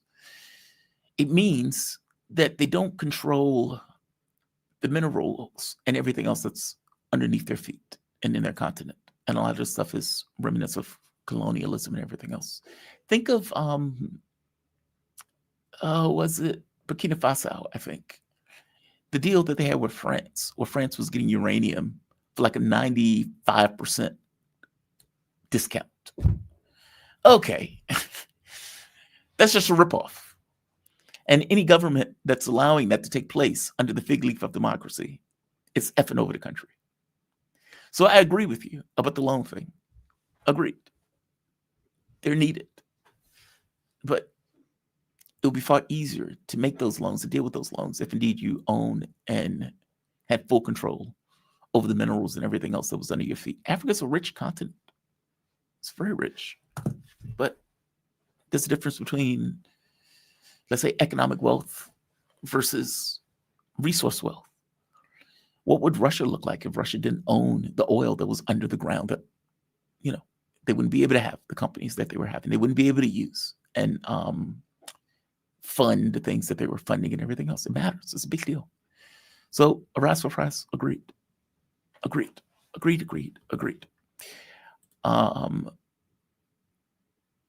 think this is Amy Joy. Thank you for all you do. Oh, thank you, Amy Joy. I just run a show. That's all. I just run a show. There's no magic to it. Thank you for it. I appreciate the compliment. Honestly, I do. All right. Except maybe parts of South Africa because they're abused too. Yeah. There's just too much history to lose in 30 minutes. What? Oh, to toss in 30 minutes. There's just too much in history to toss in 30 minutes. Yeah. I mean, it gets complicated real quick, right? It's like the moment that you start on one thing, you can drill down into it further and further and further. Depends on the guest. If we're talking to David Houdayan, like his knowledge of the Africa continent is breathtaking. Same thing with what is his name? Kofi. Kofi has been away. I mean, he was in the bush for a while. His words, not mine. It's just the funniest thing in the world when I hear it. But he was in the bush for a bit. He's back. Hopefully he'll be back within a week or so. So there's that. There is that. Yeah, Kofi Kwaku. What he said, the show runs you. It's give and take. It's a little bit of both. I mean, look, people sometimes take issue when I say I don't really care about my audience take for something I completely disagree with them on. It's not that I'm discounting the take, but a host has to hold their shape. I watch shows like, what is the guy's name? He used to always talk about Hillary Clinton's emails. Keep in mind, I've been doing YouTube for like 10 years. I've been doing this for a long time. And it's only this iteration of the show that has gone up in views and everything else. When I started, it was during the Bernie Sanders run. And there were a lot of people who started doing that run. 3 or 4 shows that I can think of that started around the exact same time. Those covering lefty politics, domestic at the time. And he was one of those shows, and he focused all of his content effectively on Hillary Clinton's emails. He didn't start off that way, though. He started off talking about the same thing that everybody else was talking about. But what he realized very soon was, if I talk about Hillary Clinton's emails, I get a lot of views because people hate Hillary Clinton. And so even though he is a left-wing channel, he started getting all of these right-wing people coming on to the show as an audience. All right, well, that's complicated, right? How do you do that, right? How do you pull that off? And you don't pull that off. Because what that means is you've worked yourself into a corner in such a way where nobody's on the left is coming onto your channel. Meaning I'm not talking about guests. I'm talking about like the audience, the chat. So sure, you are getting right many views and your show is growing and blowing up, but you have no control over your show. And you're stuck in a corner. And so it was always Hillary Clinton's emails. And eventually he started shooting guns. He was ridiculously pro-Israel.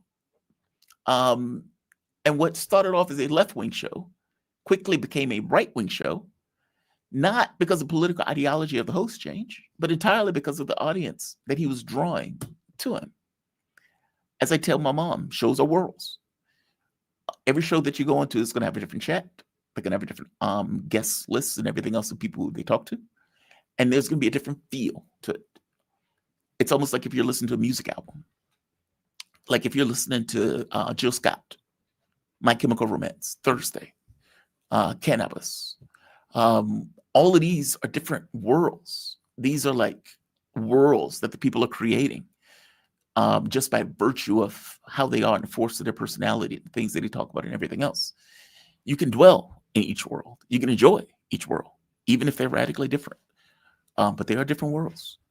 And the people who you're going to get to show up to those worlds, if indeed that stuff was put on air, are going to be very different audience. You may have a Venn diagram that you associate with in each one, but they're going to be different. God, I cannot think of his name. What is his name? I can't think of his name. But I think he still has a show on YouTube. But at this point, it's like a right-wing show. I can listen to all sorts of points of views, but you got to hold your shape. It just is what it is. I don't know another way to be. Otherwise, you get pulled one way or the other in regards to your point of view. Obviously, the show has people on from different corners. And if you didn't hold your shape, you'd be flying around the room. The host will have a point of view. It just is what it is. Even though the host may be listening to other people with different points of view. For example, I'll give you an example. On Trump, for example, Caleb is brilliant. Brilliant guess. I am not of mind that Trump can accept the deal. Just not of mind. I don't know how he accepts the deal. Two things. One, Brian Berletic, brilliant guy, completely brilliant. But in both cases, I find them to be on different poles. Brian is wedded to what is in policy papers. I don't believe Donald Trump has read a policy paper a day in his life. I don't believe it. I don't think when Trump is sitting on the toilet, I don't think he's looking at policy papers.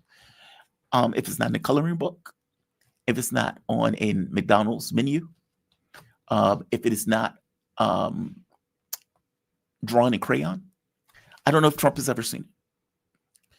So does it mean that Brian is wrong in the context of military and options and what the United States wants? No, it doesn't. It just means that there are people in the administration that have read those papers, that is pushing in a direction. But it doesn't mean the president is entirely in on whatever direction they're going, even though they're going in a particular direction. I hope that makes sense. Like, the president may have his own mind of what he wants to do, wants to accomplish, and what he's willing to accept that may not fall line by line by line in the context of the policy paper, even though the policy paper is the modus operandi of the U.S. government in the sense of broad strokes. In Caleb's case, again, brilliant. But he believed that there was a chance and a potential and opportunity for a deal. I don't know if there is. I mean, the fact of the matter is Russia's probably going to have to win this on the battlefield. And if the original objective was to overextend Russia, whether Donald Trump has read a policy paper or whether Donald Trump has never read a policy paper is irrelevant to the point that the pressure that is being applied to him makes it almost incapable of Donald Trump to accept the deal, which means that the objective of overextending Russia is the objective that is going to play out. I hope that makes sense.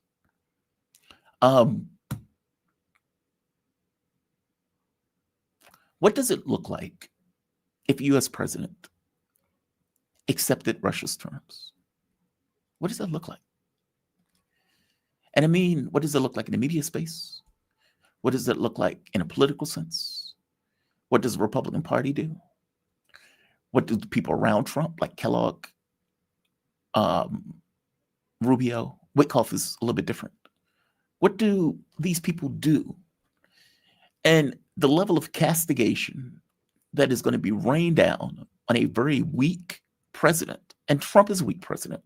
Nobody postures this much about strength if they're not very weak. You don't have to. You don't have to puff your chest. Mike Tyson doesn't have to, act like he's Mike Tyson. He's Mike Tyson. Trump is a very weak man. And I'm saying that from the ego standpoint, and I'm saying that from the standpoint of just his as a president. He goes to whoever he's talking to last in the room. You've had a bunch of European leaders that came on and say, hey, we should do this. And she's like, okay, let's do that. He talks to Putin. Hey, let's do it. Okay, let's do that. He's all over the place. Does he have his own idea of what he wants to take place? Who knows? I don't even know if Trump cares. I don't know what's in his mind, right? I do think just basically he would prefer a deal that is on U.S. terms, obviously. Short of getting a deal on U.S. terms, a deal that makes it, at the very least, a Russian win, look like it's not a win, even if it somewhat comes across as a draw, which is never going to be accepted by the Russians. But from his take, it's like, dude, you control Zelensky. You control him. You can have Zelensky whacked if you needed to. You can walk if you needed to. You have control of the European Union if you really needed to exert that control. He doesn't do those things. And so if he doesn't do those things, you have to be like, okay, well, obviously, he doesn't want to, or there's a reason that he doesn't want to, or is not doing them. And that's assuming he even wants to bring it to an end, which I still don't know the leverage that is applied to the U.S. that would make the U.S. want to end the war. You're making a ton of money on weapons. You probably still get that money on weapons either way. But what's the leverage? I don't know the leverage. What's the thing that's tearing at Trump where he's like, God, man, I got to end this. And the government shutdown, they were getting beat politically. So he's trying to end the filibuster. He's trying to push them to end the filibuster so he can open the government back up. Okay, but that's pressure being applied in some direction. And that pressure, of course, okay, you just lost a major election. And on top of just losing a major election, you look very bad in the context of that shutdown. You own the House, Senate, presidency, and for that matter, Supreme Court. How is it the Democrats' responsibility to keep your government open, right? That's leverage. It's esoteric in a sense, but leverage. And you could see the effect of that leverage by the pain threshold that the president was taking that was pushing him to try to get Republicans to effectively end the filibuster so they can open the government. What is the leverage in the Ukraine thing? It seems like the longer that you put this off, the better you are. I mean, yeah, sure. Ukraine will collapse at some point. True. And the U.S. is going to look horrible. True. But is that better to deal with today? Or is that better to deal with next year? Well, if you're going to take the hit, try to put the hit off as long as possible as a person. Or at the very least, or you try to put lipstick on a pig in some kind of deal that you effectively get, whatever that deal is. I just don't know how the president gets a deal. So, I don't know. We'll see.